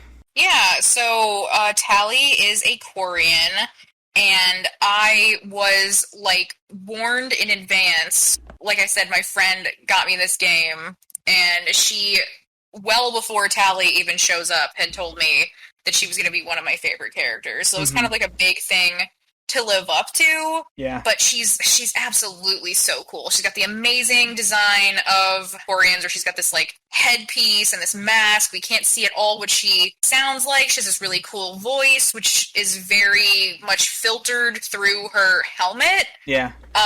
And we meet her because she's doing, like, a research mission. Yeah, the pilgrimage. The Quarians have a pilgrimage where as like a rite of adulthood, they go out and bring something back to the flotilla that's useful. Mm-hmm. When we first meet her, she's been shot. Yeah. Right? Is that, I believe that's how we first meet her? She was attacked by like assassins who were trying to get info about the Shadow Broker out of her or something. Or no, she had info for the Shadow Broker about Saren. Yeah, she had info about the Shadow Broker, I'm pretty sure. But she gets, like, double-crossed instead and ends up being hurt. She has information for us about the Reapers. So we get a lot of the Reaper, like, Prothean storyline from her, which is really cool. Mm-hmm. I don't really know what to say about her. She's very much like a solitary figure. It's interesting because she bleeds this line between, like, with Liara's very introverted, like, for an Asari. With Tali, it's not necessarily introversion. It's more like the stigma around the Quarians kind of separates her from the rest of the crew. And it's great to see that barrier break down throughout the games, because in the first game it very much feels like maybe like the other characters don't like her so much. I think Rex is maybe the most endearing towards her, because he's like, man, we Krogan know what that's like to have, you know, our whole species just condemned for our history. But, like, the other characters are kind of standoffish to her in Mass Effect 1. But to see her go through this arc of, like, proving her people's worth, and, like, just, she's such, like, a great exemplar for the Quarians, because, like, everybody thinks the Quarians are shifty, clever thieves and everything. But, like, everything that Tali does is to, like, help her people, help the flotilla, help them regain their homeworld, help them to develop, like, a life for themselves that isn't just them roaming the stars as vagrants. Mm-hmm. And she makes some morally questionable choices throughout that path, you know? She's got a deep hatred for the Geth that she has to deal with throughout the games, especially if your Shepard decides to, you know, spare the Geth and, you know, help them rebuild. So, like, she has to deal with all of these moral choices. She's also just, she's maybe the best voice-acted character in this franchise, because even though you don't see her face, so much is conveyed through her voice acting. Like, there is so much emotion. And, like, she goes from, like, playful to, like, sorrowful to angry, and you can, like, feel the emotion in every word she's saying, which is so impressive that they can do that with a character whose face you can't see at all. She also, let's talk about her romance a bit, because I did her romance for the Legendary one. Her romance is adorable, and it's fucking heartbreaking. More than any other character, like, she feels like sort of the... young love getting swept up in the romance of it. Like, oh, this gallant Commander Shepard has, like, decided that I'm the one worth loving. And there's literally a scene in the Citadel DLC where she'll, like, sing a song from, like, a romance movie that she watched growing up to you. And it's fucking adorable. But what's super, super tragic about romancing Tali is that, like, every other character that you romance in Mass Effect 3 sort of kind of comes to terms with, like, Shepard may not make it out of this alive. Shepard is probably going to die in the mission, and, you know, we have to just deal with the fact that we had the time that we had together, and that was enough. And with every other character, it feels like they kind of accept that. Tali does not, and it's so damn heartbreaking to, like, go through the romance with Tali, because she literally is like, I want more time with you. And whenever you leave her in the final mission, she's like, you're like, go back to your homeworld, Tali, and build yourself a home. And she's like, I have a home. And when she says that, it's just, just my soul is ripped out of my chest. Yeah. It hurts so much. Oh, God. Fuck, I don't know what else to say about Talia. She's another character. She's my second favorite under Garrus, just in terms of, like, romanceable options. Maybe not in terms of squad mates, because there are some really, really good squad mates out there, but, like, I love Tali as a character. Who else is there in Mass Effect 1 that we need to... We covered all the alien... Let's talk real quick about the human options. Mass Effect 1 has the weakest human character companions, I think. You have Caden Alenko, who is just sort of boring, unfortunately. Like, he's not bad, he's just dull. And then you have Ashley Williams. You want to give your take on Ashley? Talk about she's... Well, I mean, we can curse on... She's a shit starter. She's an awful person. I let her live in both of my playthroughs only because Caden is such a whiny little just jerk who's constantly trying to be like my first playthrough, I talked to Hayden once, and Liara comes to me and is like, well, I literally didn't flirt with him at all. And she's like, well, if you want to be with Caden, I can step back. And I'm just like, what? Yeah. Are you talking about? Ashley does the same thing. She does. Ashley, I mean, I love her armor. She's got this awesome kick-ass, like, white and pink armor. Like Isaac said, she's one of the only humans. She has, like, a cool backstory. Yeah, like where her father... Her grandfather, like, was one of the ones in the original war with the Turians that, like, he backed off, and because of that, her family has a bad reputation. She has good elements to her. She does. But... She also has my birthday. Oh, really? She was also born on April 14th. I remember that. Interesting.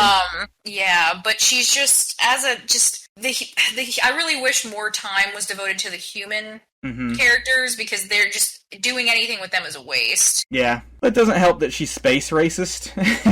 Yes. She really doesn't like aliens. Racist. And, like, yeah. I can understand that from a storytelling angle, because the events of the first Mass Effect game take place very shortly after this war with the Turians. You know, the humanity has really just started stepping out and recognizing the scale of the galaxy and how many races are. So, like, there's reason for space races to exist for people who hate aliens. But when you have all of these great alien characters in the game that are so endearing and enjoyable, and then you have a character that just shits on them constantly, you're like, shut the fuck up. You know, Garrus is amazing, Tally's amazing, Liara's amazing. Why the hell are you giving them shit?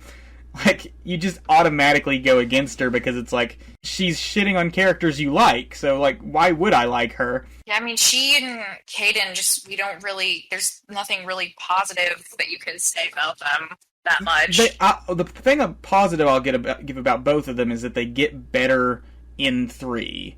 Caden is one of the few bisexual options that you get. He comes out as bisexual. Oh yeah, that's right. I always kill him, so I never get to know that, but yes. He's also a little snarkier and more fun in 3 than he is in 1. Ashley, I think, gets the biggest turnaround because she goes... I feel like they really back off some of the negative elements of her character, the whole, like, space racist stuff and everything, and they really draw out the more interesting elements, like her relationship with her family and her military history, and she has a great part in Mass Effect 3 where, like, you find her drunk on the floor because somebody gave her some really strong alcohol and she didn't expect it. You have this playfully, like, oh man, I'm your commander, you have to give me respect, but I'm totally doing this just to fuck with you moment where you're just like, you say something snarky to her and she's like, I hate you, and then you're like, I hate you, and she's like, sir. it's like, yeah. Ashley has some good character development by 3, but it's just not enough to make her, like, a great character overall. Like, it's too little too late at that point. Yeah. We were talking about Mass Effect 2. Let's talk about some of the squad mates in 2. Okay. Who you want to start with? Let's mix it up. Let's go with Thane. Yeah. Let's talk about Thane. Yeah, because normally I would save him for last. What are your thoughts on Thane? I really like his character design. Yeah, the drill is cool. Yeah, they're very cool looking species. He's got these, like, really big lips. Still very humanoid, but also, again... Yeah, solid black eyes. Yes. Really cool forehead. Mm-hmm. It's hard to explain like what gills. He looks like without looking... Yes, he's very, like, aquatic. Yeah. But the Drell also have a really interesting planet, and he's the character we were referring to before. It's like a very reptile race. Yeah. And the Hanar actually saved their race because their homeworld was dying. Yeah. So they have, like, as a race, a really good connection to the Hanar, which is pretty exciting for me. Anytime we get to talk about the Hanar is nice. I don't think they live very long compared to the other... The way that they describe it is the Drell lived on a very dry planet, which is weird because they look like they have gills. Yeah, they very much look like liquid is what they would need. But they moved to the Hanar homeworld, which is mostly ocean, and the change in humidity, they're very quick to die of this condition that basically, like, their lungs get over liquefied and they die early, which is what Thane's dying of. Like, he's an assassin who's dying of this condition, and, like, he's doomed regardless. He's terminally ill. Yeah. And so a lot of your interactions with him, as well as your romancing, revolve around the fact that he's gonna die. Yeah. I really like him as a character. I like him too. He's cool. He's a lot more, like, reserved than other characters, and you get to find out a lot of lore about this other race that we haven't really seen much until now through him. Mm-hmm, mm-hmm. You don't like his romance, do you? I don't really. It's very, like, they can cry. I remember that they can cry. They have double eyelids, but they can cry. Yeah. It's very, like, weepy. It's very melancholy. It's very much just like a pity screw. And I guess I was kind of expecting more than that. He's also very religious, if I remember correctly. Yeah, the Drell have all these different, like, spirits that they worship, like the spirit of the sea and the spirit of war and stuff. Uh-huh. Yeah, which is interesting, because there's a lot of interesting stuff about how religion is presented, because the Hanar, like, worship the Protheans themselves. They call them, like, the Enkindlers, and, like, the Asari have this whole religion and everything, and the Turians worship, like, the spirits, Like, they believe that, like, there's spirits in the, like, places where major battles and stuff happen. Yeah, I think the Drell may have one of the most interesting systems, because, like, we get to see much more of it through Thane. Like, the sort of rites that he goes through when he's doing an assassination, he prays for forgiveness and everything. Yeah, he does. I like him. I like him a lot. Yeah, I do. And he gets a good, sad but solid ending in 3. I guess it depends on your choices. The choices that I made, Thane dies protecting one of the Citadel Council members, which is a solid ending for him because it's like he was dying, he was weak, but he still managed to save a life instead of taking one, and that's how he went out, which I think is just like a beautiful ending for him. So I really like Thane too. Let's kind of mix in the human characters. Let's talk about a good human squad mate. I want to talk about Kasumi. Do you remember Kasumi? Oh, yeah. A little bit. Yeah. So Kasumi is like this... She's a thief. She's like a master thief. And you don't get... she has a very interesting storyline where her partner who's dead has this thing called a gray box basically installed in his brain. And it's got some kind of like huge secret in it. It holds all of his memories and it has a huge secret in it. You have to go help her get it back as part of like her loyalty mission. Mass Effect 2, by the way, a lot of the game is focused around these loyalty missions where first you recruit somebody in the first mission, and in the second mission you go on you go to help them out so that they'll be more loyal to you. And if you don't complete their loyalty missions, there's a good chance that they'll die at the end of the game. So you really want to complete those loyalty missions, otherwise that suicide mission at the end of the game will wipe out your team. But Kasumi's got this fun heist where like you sneak into this like criminal mastermind's like gala and you steal back the gray box and everything. Her story, despite her being a very fun sort of playful character, is very tragic because she's clinging on to her dead partner's memory. And it's also great. I love that she's not a romance option because like it feels like that wouldn't work with her character. Her whole thing is like her partner, who she clearly was in love with, is gone, and she has to learn to move on, not romantically, but like in life. It's also one of the few options where I feel like the Paragon choice is like a little more morally questionable than the Renegade choice. Because the Paragon option, whenever you get the gray box back, is like you should keep it. You know, the information might be important, but more importantly, this is clearly important to you. And in Mass Effect 3, if you do that, then the way she talks, she's been like obsessing over it. She's been like reliving all of her dead partner's memories, and she hasn't moved on. Whereas if you do the Renegade option of like destroy it, it's too dangerous, and he wanted you to get rid of it, then like she will, and she's happier in Mass Effect 3 because she's finally started to move on with her life. So I really like Kasumi. She doesn't get as much development as other characters in the series, other squad mates in particular, but like I think the little bit that we get of her is very fun and also very emotionally engaging. Yeah, I would agree. She's also just got a great design. She wears like this cowl and you can only barely see her eyes at all times. She's like this little mark under her chin. Oh yeah, it's very Sith-like. It's great. Yeah, she's fun. Who should we do next? Why can't I think of his name? Oh, we could talk about Jack. Let's talk about Jack. Yeah, here's another good example of a human character. Morden. I don't know why I couldn't think of Morden's name. Let's talk about Jack and then we'll talk about Morden. We'll talk about Morden because I love Morden. You want to start with Jack? Yeah, so Jack is... Nobody seems to like Jack. People I know. Really? Nobody seems to... Well, yeah, because, you know, the two people we know who are playing through it right now, neither of them are nearly as into Jack as they should be. Really? So Jack is super criminal, very hot, shaved head, tattooed, barcoded human. She's basically wearing a belt as a bra when you meet her. Yes, yeah. Her titties should be full out, but like this little strap of leather is keeping her titties in. She is a badass, skimpily dressed bitch who is just this super criminal. She has like biotic powers. Yeah. And she was like, when you find her, she was in like cryogenic sleep. Yeah. Because they caught her and they were like, she's too dangerous. Unfortunately, you can only romance her as male shepherd, so I've never pursued romance with her because bullshit because she is canonically bisexual. She is! She talks about having sexual relationships with men and women. Like, there's no reason that she should not be an option for femshep.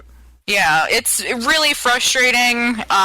She is canonically discussing the fact that she's been with a female before, but that's not enough. She is also, what do they call her? Patient Zero? Is that what they call her? Yeah, she's like Experiment Zero. Yeah. Yeah, Subject Zero is what they call her. She was experimented by Cerberus to like create the most powerful biotic ever. Yeah, she has a really sad backstory. Yeah. That really makes me want to romance the crap out of her. Here's my thought on the romance with her. I'm not really for it. I know a lot of people love the Jack romance. They think it's great. Yeah. And I think there's great parts of it, because I have looked it up and I've watched it. I think she eventually has a great romance with Shepard, especially in 3. But the way her story is that she is so desperately in need of someone who just wants what's best for her for the sake of wanting what's best for her, because she's had such a horrible, crappy life where she can't trust anybody. And the way the romance plays out in 2 is that you kind of pressure her into it. You kind of pressure her into, like, hey, we're going to have, like, a sexual romantic thing, and it comes off as kind of weird to me. Even if you do, like, a Paragon sort of angle to it, it comes off as, like, man, she just needed a friend, and you're kind of pushing her into this sexual relationship that's not really what she needs right now. And it just feels wrong to me, in a sense. And I know that's an unpopular opinion, because a lot of people love Jack's romance. And like I said, in 3, there's some great scenes with her and Shepard together, showing her softer side. But, like, the way it plays out in 2 just feels too... It just feels like Shepard's pushing her too hard to be in a romantic relationship when what she needs is just a friend. But I don't think I've ever actually seen her since I didn't romance her. I don't think I've actually even looked it up. Yeah, I've looked up a bunch of the romances just to know what they were like, what I missed out on, because, God, it takes so long to get through these games, and if I'm going to do a full run-through again, that's going to be so much time dedicated. Did I talk about my opinion on romance in video games yet?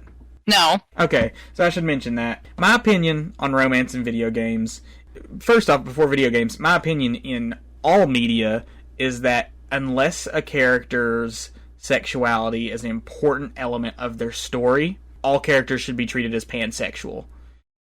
And that's not just for the sake of, like, queer representation. I mean, it's partly that, because we need more of it in media.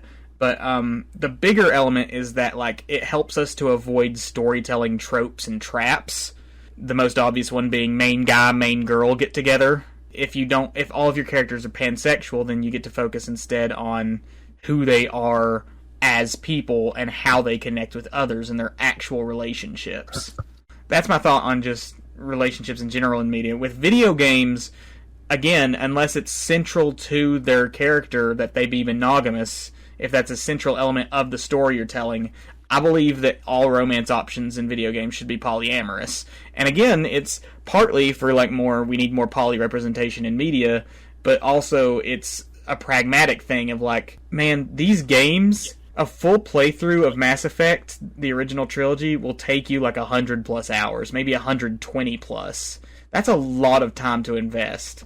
And for you to go back through all of those games for just so you can romance a different character, that's a huge investment of time. Like, that's a huge investment. So for, like, the sheer pragmatic sake of, like, man, why can't I romance all these characters at once, you know? Because otherwise you're spending hundreds of hours playing through these games to get every romance option. And as much as I love these games, they're some of my favorites. Like, there are other games I want to play, you know? Yeah. So that's my opinion on romance in video games, is that, like, all characters, unless it's crucial to their story, they should be pansexual and polyamorous. Well, makes sense. What other squad mates are there to talk about? Morden. We were going to talk about Morden! I fucking love Morden! And then after that, we should probably move on, but we can't not talk about Morden. We can briefly mention Miranda and Jacob, but yeah. We'll talk about Morden first. Morden might be my favorite character in this franchise. I just love his whole deal, because he's a Solarian. He's a Solarian scientist doctor who we find out he corrected the genophage because it was like the Krogan were actually mutating to ignore it and their population was increasing. So like he fixed it so that the genophage would keep working, and that's like his whole core is this like moral dilemma of, did he do the right thing by allowing the genophage to continue, or should he have allowed it to go away and the Krogan to repopulate?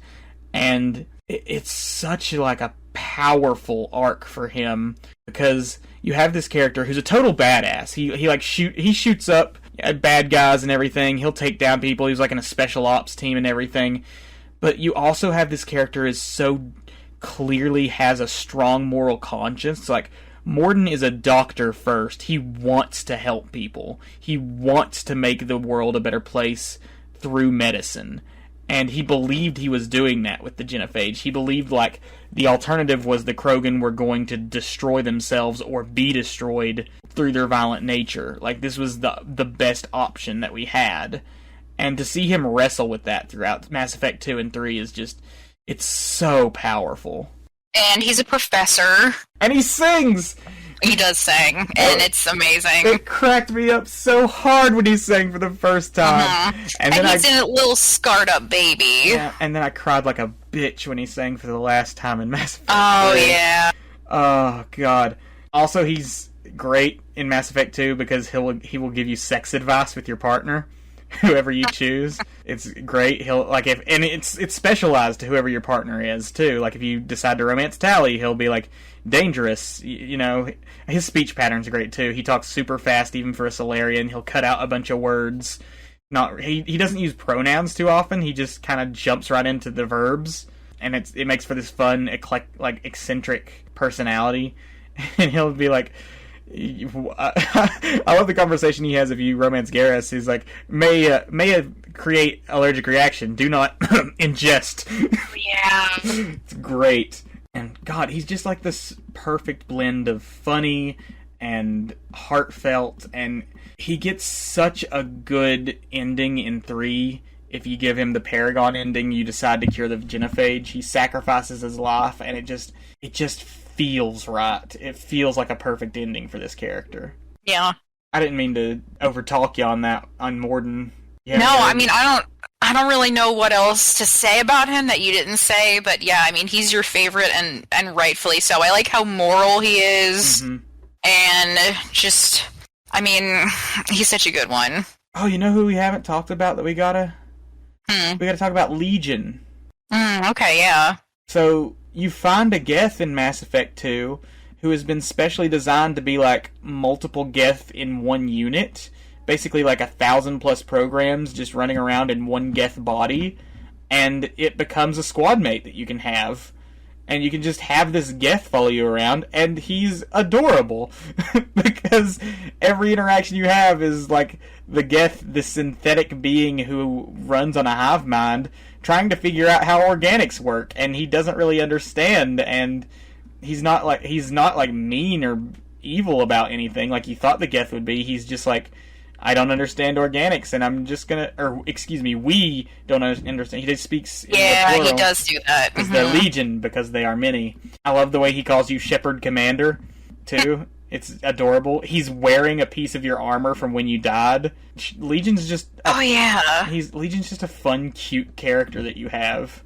And he presents some interesting moral choices as well, because you have to decide, like, are we going to destroy the Geth that decided to follow the Reapers, or are we going to reprogram them? Which, that's a big ethical question, too, because, like, destroying them's one thing, but reprogramming them is basically brainwashing, you know?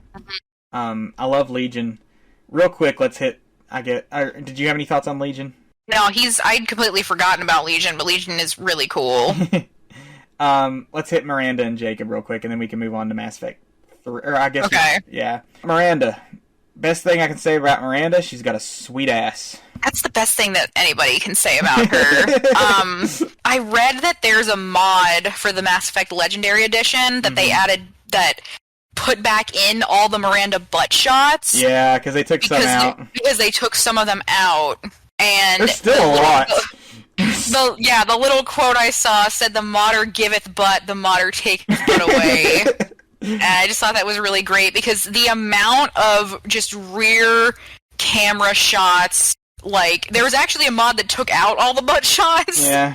And then this mod, which puts all of them in. It's like half of your interactions with her from the waist down. Yeah. I remember there's this really emotional scene between Shepard and Miranda where they're talking about, like, family and, like, safety and stuff. Yeah. And they don't focus on Miranda's face. They don't focus on Shepard's face. They just, her butt is the entire frame. Yeah. And BioWare was like, okay, like, we feel like that was too much, so they reframed a bunch of them for Legacy Edition. And then now people are like, no! Put it back. The butt back! Which is a shame because Miranda's an interesting character. A lot of people dislike her because she's got that whole, like, I'm literally genetically designed to be perfect thing. But, like, she's got an interesting story where, like, all of her accomplishments, she doesn't feel worthy of them because she was genetically designed by her father to be, like, a perfect person. So it's like, everything about her feels like, I didn't earn it, you know? I only have it because money was put into me. Like, she's got an interesting arc, especially with her father and her sister, and trying to deal with them. It's a shame that she kind of gets knocked down to just, oh, I'm the butt character. Yeah. Let's talk about Jacob real quick. Jacob's maybe the worst squad mate in the entire series, just because... I barely remember Jacob. That's the thing. He's super boring. He's so unmemorable. He's just a generic sort of space marine bro which is funny because in Mass Effect 3 they have a different space marine bro and he's such a more fun character than Jacob is. And like, also he's the only character who will cheat on you. Like, if you romance Jacob in 2, he will cheat on you in 3. So I'm sure a lot of people were pissed about that. Yeah. There's not much to say about Jacob, I guess.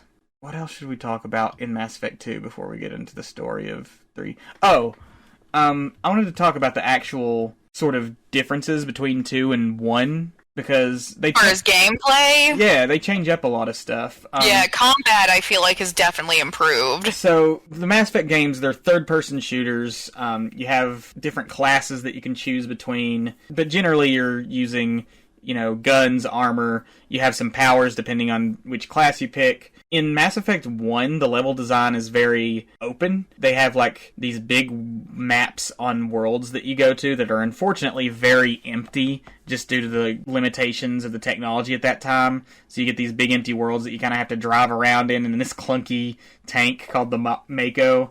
In Mass Effect 2, they streamlined it a lot more. So level design is a lot more linear. You have maps that you go to, and you kind of just follow from beginning to end. And I think that works a lot better for Mass Effect in general, because even though I like the idea of this being sort of like a space exploration series that Mass Effect 1 tried to pull, I think that what's so engaging about Mass Effect isn't the world exploration, but the narrative exploration. And having that more linear, streamlined gameplay, I think, works a lot better. Because that's true. We can get from story point to story point faster that way, instead of just meandering around a big empty map where nothing's really happening. Oh, and one last thing about Mass Effect 2. I love the final mission in Mass Effect 2, the suicide mission. Oh, yeah. Because it's one of the few where, like, the whole team does something. You have to choose 2 squad mates on every mission you take throughout the Mass Effect series. And it's the same for the suicide mission in Mass Effect 2, but the squad mates that you don't choose to come with you instead have different roles. Like, one person leads, like, a squad down a different hallway to, like, distract the collectors while you go a different way. One person has to go through, like, the ventilation shafts to, like, hack into the systems and get you into, like, the heart of, like, the collector base. Like, it feels like the whole team is contributing in the suicide mission. And they bring that up again in the DLC for Mass Effect 3, the Citadel DLC, you have like a mission where the whole squad gets to participate, and you just get all these fun interactions between all of the characters at once. Yeah. Which, like, I love that. One of the things that makes me so mad about these kind of games where you're given like a bunch of squad mates is that you're so limited on the character interactions because, you know, each mission you have to pick 2 of them, and then you'll get to see them react, and it's like, oh man, that's great, I love the interactions between them, but then you'll just think, man, I wonder what it would have been like if I took these characters instead, and you can replay those missions over and over and over again, but like that's so much time to invest to just get like a few lines of dialogue out of these characters. So a mission that lets you actually get all of the characters together and interact with each other, I love that. Yeah, and it's a pleasure using the weapons. Yeah. I feel like that's vastly improved as well. Because weapons would constantly... there was overheating. Yeah, in Mass Effect 1, they did like a heating system where like if you shoot too many shots, your gun would lock, you couldn't use it for a while. In Mass Effect 2 and 3, they changed it to an ammo system. Much better. Much better. Always looking for bullets. It was also... another thing about Mass Effect 1 that I'm glad they changed was the like loot and inventory system. Because you would just get so much loot off of everyone. You just like scavenge it off of everyone, and you get duplicates of all the things you had. And then in Mass Effect 2, they switched it to like, no, you just have a select number of weapons, like individual weapons that you have, and then that's it. You're not going to get duplicates, you're not going to get upgraded versions of them, which a lot of people were mad about. They're like, hey, I want upgraded versions of these guns, I want to loot and stuff. And I feel like Mass Effect 3 hits a perfect middle ground because it's like, okay, you'll be able to loot weapons and stuff, but you won't have to do duplicates. You know, once you find this weapon, you can find upgrades for it, but you don't have to like duplicate the upgrades and everything. Yeah. Guess that's about all to say about Mass Effect 2. Let's get on to 3. This is the one. So this is the one I'm foggiest on. Yeah. Because it's been so long. So Mass Effect 3, the story is that the Reapers have finally come. They begin destroying the galaxy, starting with Earth, wiping out all organic life. We really haven't talked about the Reapers. We really haven't talked about the Reapers or their motivations. So we find out, I think specifically in 3 actually, that the whole reason that the Reapers wipe out organic life is because long ago, they were given the objective of protecting organic life. And they realized that organic life would destroy itself if not kept in check. Basically, once all organic life reaches a certain point in its civilization, like a galactic level network, the Reapers come and they harvest like the genetic material and the memories and the history of those things so that the next cycle of organic life can live, because otherwise they hypothesize that like organic life will destroy itself and there will be none left in the galaxy. And it's interesting comparing the Reapers as an AI compared to all the other AI that we come across in these games, like the Geth and Edie, which we haven't talked about either. There's so much to talk about. We're talking about 3 games here, and there's a lot to say. It's so interesting to compare the Reapers, because they're a lot more of an open and shut, like, oh yeah, this is an AI gone rogue, gone full evil, that we're more used to in sci-fi, whereas the other ones are a lot more like, no, maybe they're not. Maybe the AI are good. Maybe the AI deserve to be treated as living things. But anyway, in Mass Effect 3, the Reapers finally come, they attack the Earth. Shepard has to go and basically rally all of the galaxy's forces, all of his old friends, to construct this ancient weapon called the Crucible and put an end to the Reaper threat once and for all. Mass Effect 1 feels like a western, Mass Effect 2 feels like a heist, Mass Effect 3 is a full-on war. This is the point in the series where it's like, we're finally seeing all of the consequences of your choices, of the conflict with the Reapers coming to bear. There's so much destruction and death and people fleeing like refugees. All this conflict between these races come to a head. All these sacrifices from some of the characters that we love. Like, yeah, there's a lot of that. It is by far the most dramatic of the 3. Like, it is the one that's like, everything has led up to this. A lot of people talk about how they don't like Mass Effect 3 because they feel like it takes away their choices. And I am the exact opposite. I think Mass Effect 3 is the point where your choices matter the most. And maybe it's because, like, the choices you made in previous games matter the most. Like, if you go into Mass Effect 3 being like, oh, I can make whatever choices I want here, it's like, no, you can't, because the choices you've already made have consequences that you have to deal with. Like, if Rex didn't survive Mass Effect 1, a new leader of the Krogan is there, and he is very clearly going to lead the Krogan on a war against the galaxy. And, like, it makes the genophage a lot more morally ambiguous. Like, maybe we should just leave the genophage alone. But if you have Rex, then it's like, man, they really screwed over the Krogan with the genophage. We should really try and fix that. Same with the Geth and the Quarians, you know? If you decided to destroy the Geth, or if you decided to reprogram them, whichever choice you made, there's going to be like a stronger Geth presence or a weaker Geth presence.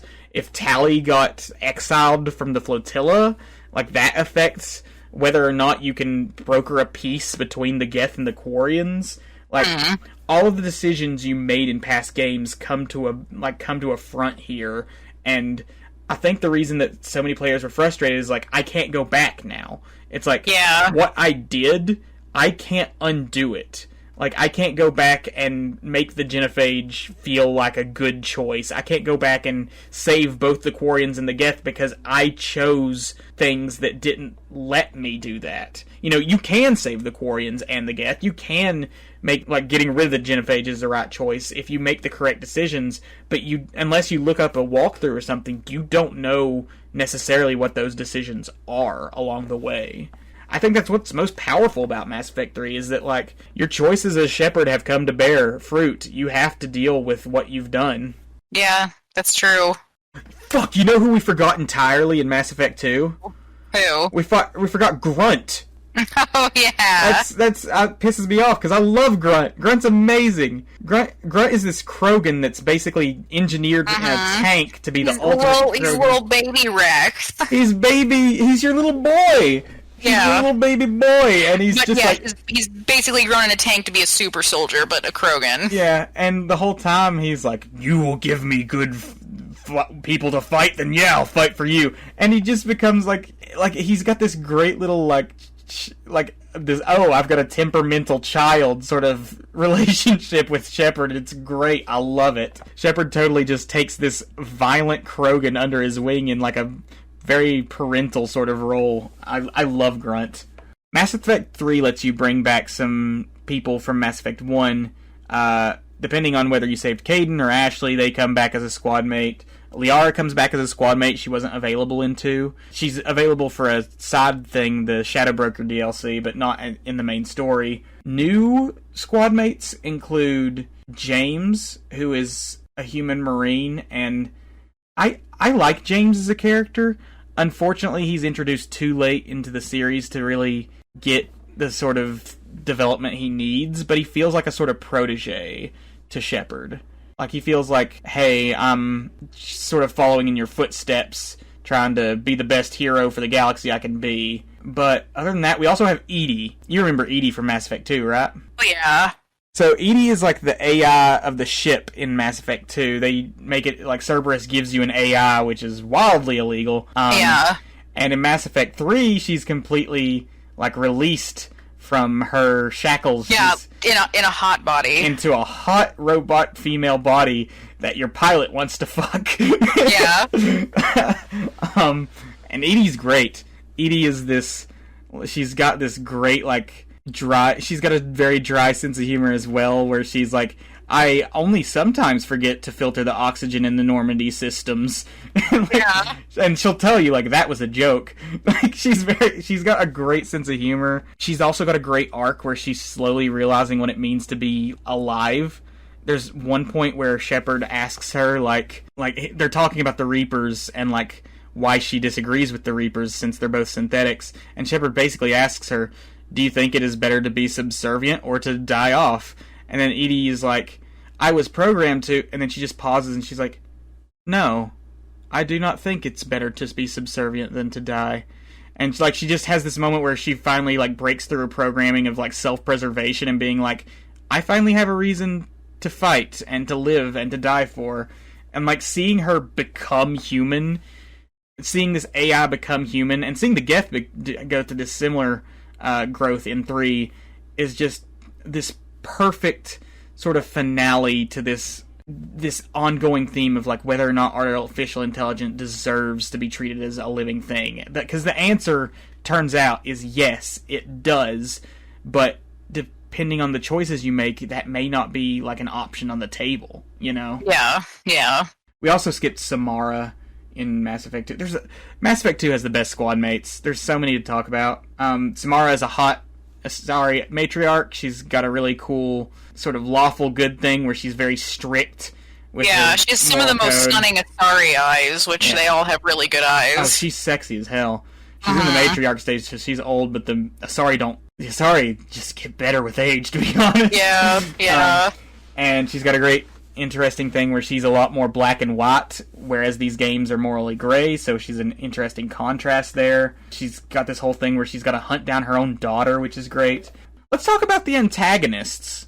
You know, we can skip over some of the side characters, but we kind of need to talk about our bad guys. First game's Saren. Saren is a Spectre who gets indoctrinated by the Reapers. What do you think about Saren? He's probably, like, my favorite villain. He's a lot of fun, because he's not really, like...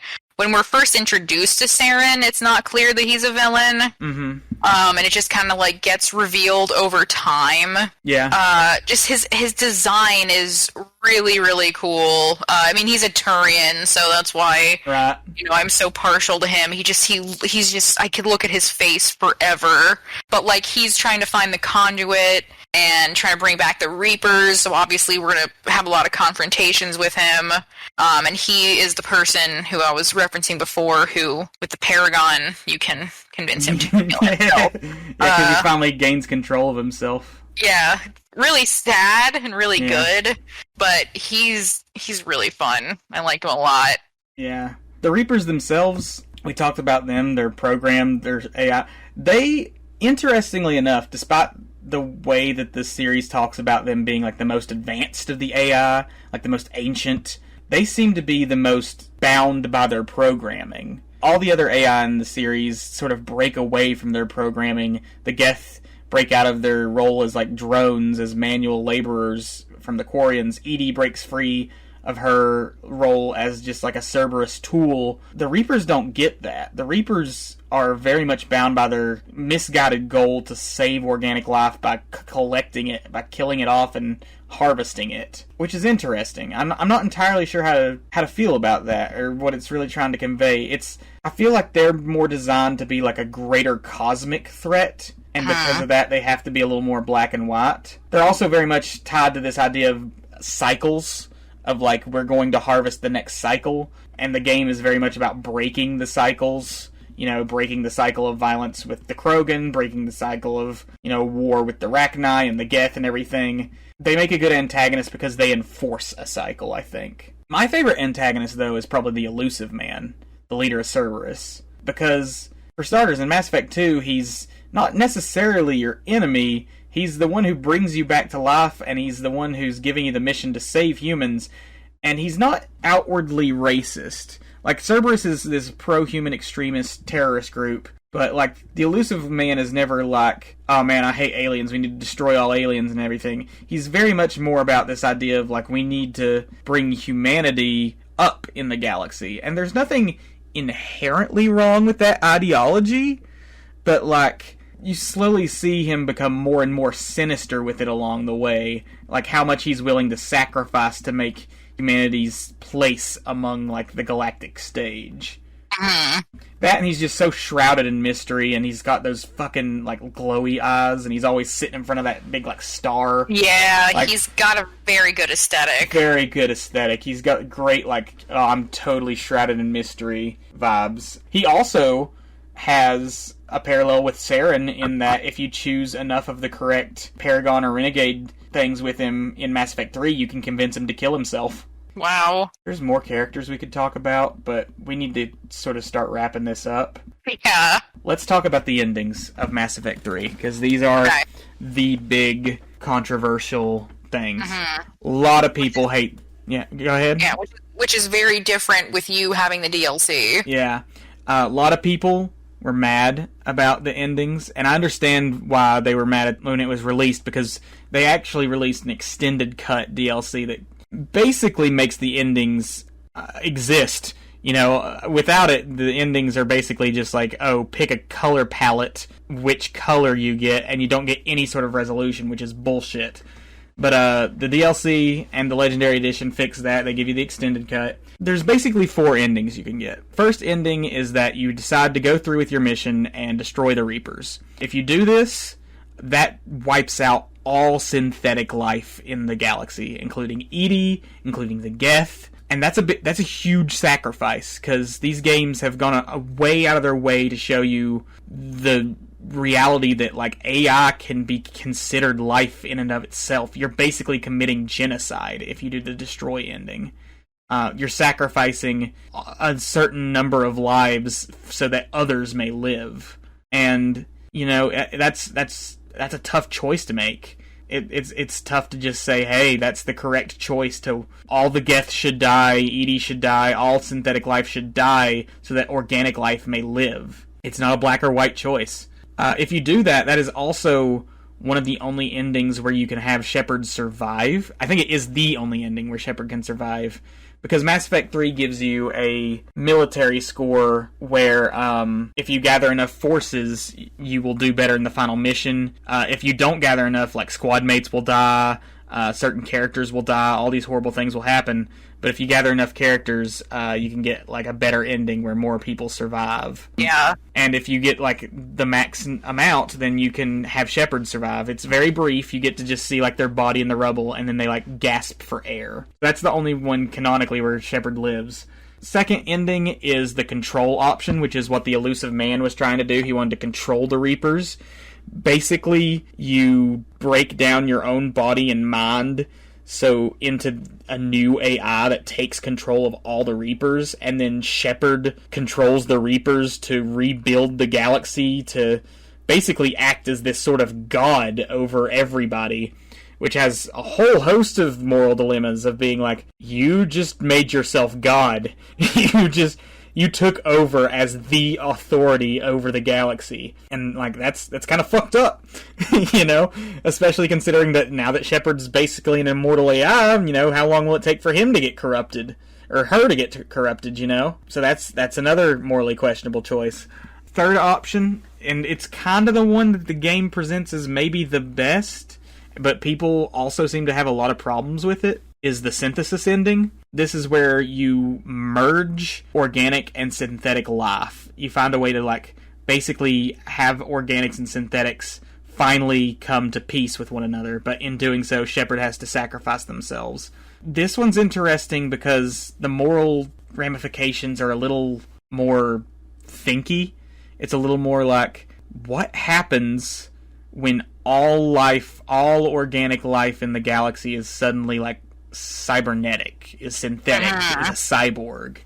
And, Shepard, like, those themes exist throughout the games before this. Like, Shepard themselves died in Mass Effect 2, and they basically pieced together back with cybernetics. It's an interesting choice to make, because it's maybe the happiest. You get, like, the Geth survive, Edie survives, all the characters that you love survive, but it's also very weird because, like, you're now having an entire civilization, an entire galaxy based on this merging of organic and synthetic, that it's the biggest change maybe, in that, like, everything's different now. Yeah. And then the last ending is you basically refuse to choose, and the Reapers win. They wipe out all organic life, except for, like, the unadvanced species, and the next cycle has to deal with it. And I think Liara leaves behind, like, a time capsule explaining everything that happened. And that's kind of basically just a game over ending. I like these endings. I think each of them, a lot of people say they sort of railroad you into choosing things, and that the choices leading up to this don't matter. I call bullshit. Because, like, if you chose to destroy the Geth, then the destroy ending becomes much less of, like, a problem, because it's like, oh man, we're only really losing Edie. We're not destroying that much synthetic life, we're just destroying the Reapers. But if you spent all of your effort trying to save the Geth, then the destroy ending is much more tragic and hard to choose, because it's like, I spent all this effort trying to save the Geth and prove their value as living beings, but now we are going to have to kill them in order to destroy the Reapers.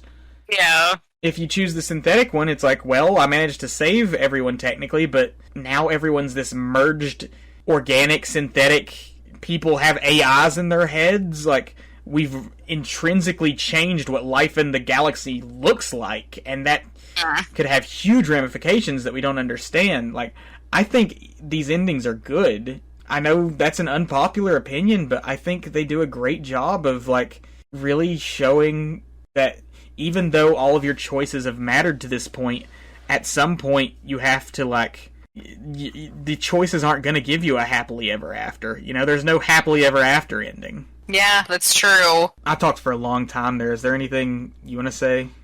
Well, you know that 3 is the vaguest that I'm on. Yeah. I think like Mass Effect 3 is kind of one of the ones where you have to play it and then let it sink in. Mm-hmm. You know, like the more you reflect on the endings and the options you have, I think the better it is. I think a lot of people weren't prepared, especially those who went in and got it like I did. Like, as soon as it came out, 2012, no DLC was ready. It was just like a very jarring experience. Yeah. But it sounds like it's definitely been improved now, and it's always hard to complete a trilogy. It's always hard to, like, you know, have the last one live up or tie things up in a way that people are going to be happy with. But I think the endings are realistic. Yeah. You're not going to get a perfect ending where Shepard saves everything and then retires to Rannoch with his hot Quarian wife. You know, there's fanfic for that. But yeah, it's I really like the endings. I think Mass Effect 3 is my favorite now that it's complete. Mm-hmm. The complete Mass Effect 3 I think is my favorite in the trilogy. That makes sense. Just like I think possibly 2 might be my favorite just because of the sheer amount of characters we get into. Yeah.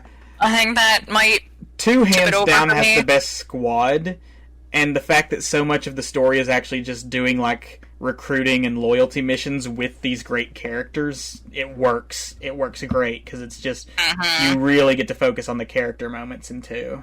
Definitely. Any final thoughts? I don't know. It's like a story that I don't ever really get tired of. Like I said, I've played them through basically twice, but it's just... It's so good. It's my favorite space fantasy, I think. Yeah, I don't think that can really be topped. Yeah. Just because of how much thought and effort went into making the like, world building feel so real and important to, like, the events that are happening currently, and how many great characters came out of it. Yeah. It's so good. Let's do a handful of review. We can skip over a lot of the ones that I had, but... That's a good way to end it. I like that. I'll give the general scores real quick. So I looked up the scores for each individual game and then the Legendary Edition. All these came from Metacritic, by the way. The Legendary Edition actually got spammed by Russians because of the Russian dub. Apparently the Russian dub was really, really bad, and a lot of Russians spammed it, so it's got like a 5.1 out of 10. Wow. Yeah. But for Mass Effect 1, it got like an 89 out of 100 critic score and an 8.6 out of 10 user score. So it was really popular when it came out. Mass Effect 2, 94 out of 100 critic score and 8.9 out of 10 user score. The people love Mass Effect 2. It's like the most beloved, I think, out of all of them. Yeah. And then Mass Effect 3 got an 89 out of 100 critic score and a 6.0 out of 10 user score. Which you can see, like, where people were pissed off about all the problems with 3. Here's a review for Mass Effect 2, and it cracks me up so much. This is from DS. DS says, "As I have played 100% PC and only PC games in all my life, I am able to smell console-oriented game from 10 miles away. This game is so rank of console that PC gamers will need to plug their noses with cement to avoid that vile substance of console from creeping up their nose and leading into the explosion into gooey bits of one's poor head. Everything about this game has console caked all over it like a raging infestation, from the uber clunkazoid controls and the lack of any engaging or all too useful RPG elements to the lack of any challenge whatsoever on any difficulty. 7 out of 10. Oh my god! I was not expecting that. This is why our number system is so stupid on TiG and Geek, because numbers don't fucking matter. Like, He rambles on about how this game is so console and shitty, and then he gives it a 7 out of 10. Really not what I was expecting. It's so stupid. Also, get off your fucking high horse, you PC Master Race piece of shit. Good God. Ugh. Another one from Mass Effect 2. This is from Tim D. He says, most of my time with this game was spent on that tedious planet scanning minigame trying to get an upgrade, which was a total waste of time. 7 out of 10. Yeah. Yeah. The scanning missions in Mass Effect 2 and 3 are bullshit. Yeah, they're not fun. 3's slightly better because you only have to scan a planet once, but the trade-off is that, like, if you scan too much looking for the resources and figuring out which planet it's on, the fucking Reapers show up and chase you out, so you have to, like, come back later. So, like, it's just... the scanning stuff is just a stupid little side mission thing that in 2 is unfortunately kind of necessary because you have to get certain resources to upgrade your ship in order to, like, take on the collectors without killing your teammates. So yeah, that's a totally valid complaint. Let's do some from Mass Effect 3 because those are the ones that people are so mad about. Okay. I already did the one from Molotova where they talked about how Garrus was a gay option and he's not, so I don't know what they're talking about. This one's from Ruben H. Ruben H. says, they have taken a break from anything that made the previous installments interesting and unique. Choice-based storytelling, intriguing plot turns, emotional commitment, and replaced it with blatantly ostentatious cinematics that would only impress the aforementioned turtle-minded. It's not just a shame, it's an insult. 1 out of 10. Okay. At least they're consistent with their numbers. Yeah. We talked about the choice-based storytelling. I feel like 3 is a lot more focused on the consequences of your previous choices, and that's what pissed people off. In terms of, like, the emotional commitment, though, like, multiple characters that you're invested in die in 3. Granted, there are certain choices you can do to save them, but if you do so, in some cases they get an even more tragic ending where they feel unfulfilled. I've seen people who have restarted their entire playthrough because they couldn't get, like, the peace between the Quarians and the Geth in 3. And if you choose the Quarians, you kill all the Geth, which is tragic in and of itself. But if you choose the Geth, they destroy the entire Quarian fleet, they go extinct, and Tally commits suicide. Yeah. Like, the emotional stakes are never higher than they are in 3. Like, I don't understand how anybody can go play through 3 and be like, there were no emotional stakes here. All of the stakes are here. Like, this is it. Like, the Reapers are here, and they're going to make us all die if we don't come together. I don't get that criticism at all. JJ Draken says, you're lured and lulled into a sense that you'll finally make a difference. When you get to the end, you realize nothing you did matters. You're herded into endings that no matter what will leave very bad taste in your mouth. You have flat out ruined emotional investment in the series you may have put into it. 1 out of 10. Again, I can see those arguments if, like, you played this game when it initially came out without the extended cut that gives you more resolution at the end. But like I said, I feel like the endings, once you get the full, complete version of this game, even though you don't get your happily ever after, you don't get the one that feels like, oh, I got everything I wanted, I feel like the endings feel realistic, and, like, you have to make a choice on, like, what's the most important to you. Do you want to save all the lives, and in doing so, like, merge, like, organics with synthetics? Do you want to save all the lives and in doing so become a god that may or may not become corrupt down the road? Or do you want to give up some lives in order to save others? You know, I think the endings, once you get the full version of it, I think they're great. Yeah. There's other reviews, but we can skip over those.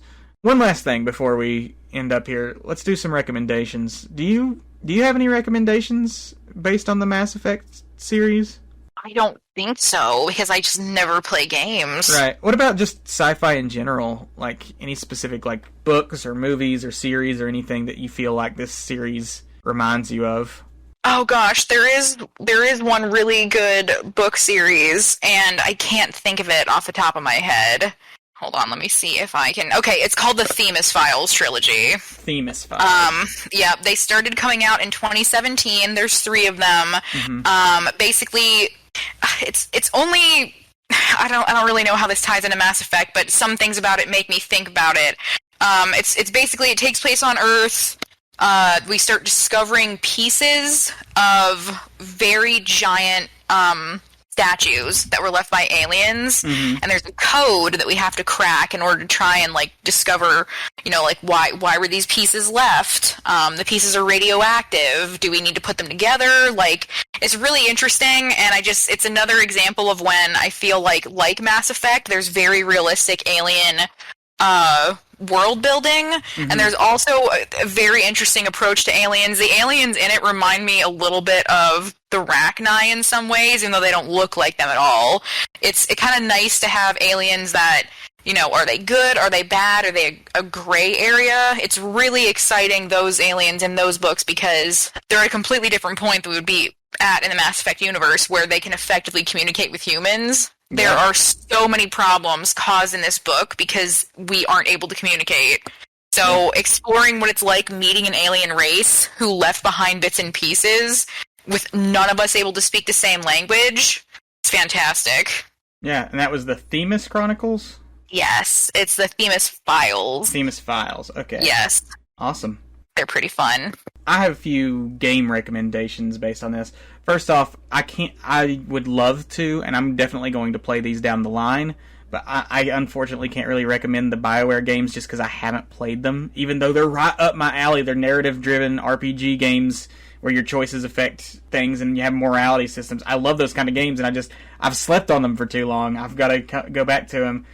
Some of those games include Baldur's Gate series, Star Wars Knights of the Old Republic, Dragon Age. There was Mass Effect Andromeda, which I've heard mixed things about, but I haven't played it yet, so I can't make a judgment on Mass Effect Andromeda yet. I'm definitely going to play these games down the line, and maybe we'll do episodes on them later. For other games that have morality systems that sort of impact the story that you have, some of the ones that I like are Dishonored, where you're a guard to the queen of this realm, and she gets assassinated, and it gets blamed on you. And you can choose to either, like, peacefully... It's a stealth game where you get certain powers and stuff. You basically can choose between either using espionage and peaceful, non-violent means of revealing who her killers were and undoing their work that way. Or you can just go on a fucking murder spree and kill, like, everyone who killed this queen. And depending on which one you choose... the nation that you're in will have, like, a better or worse outcome. You know, it'll end up in a better or worse state. If you go on, like, a full, like, murderous rampage, you'll leave a power vacuum, and people will get, like, there'll be, like, disease and, like, war and everything. But if you just, like, undo their plot, if you show, like, all the crimes they've committed and you capture them and everything, then, like, you can have, like, a better, happier ending there. Infamous is a series. It's a superhero game where you play as a guy who gets electric powers. You can choose between, like, this one's one where maybe the morality system doesn't play in as much the narrative as it could, because you kind of end up in the same general place either way. But it's still fun to choose between, like, oh, I'm going to try and save civilians and everything, or, oh, I'm just going to murder everyone with, like, my electric powers and literally, like, leech the bioelectricity out of them and everything. So, and you get, like, different powers depending on whether or not you decide to be good or bad. BioShock games have morality systems in them. I remember playing Infinite. I need to revisit Infinite because it's been a long time and I loved it. And the Red Dead Redemption games, they're Western cowboy games. Good one.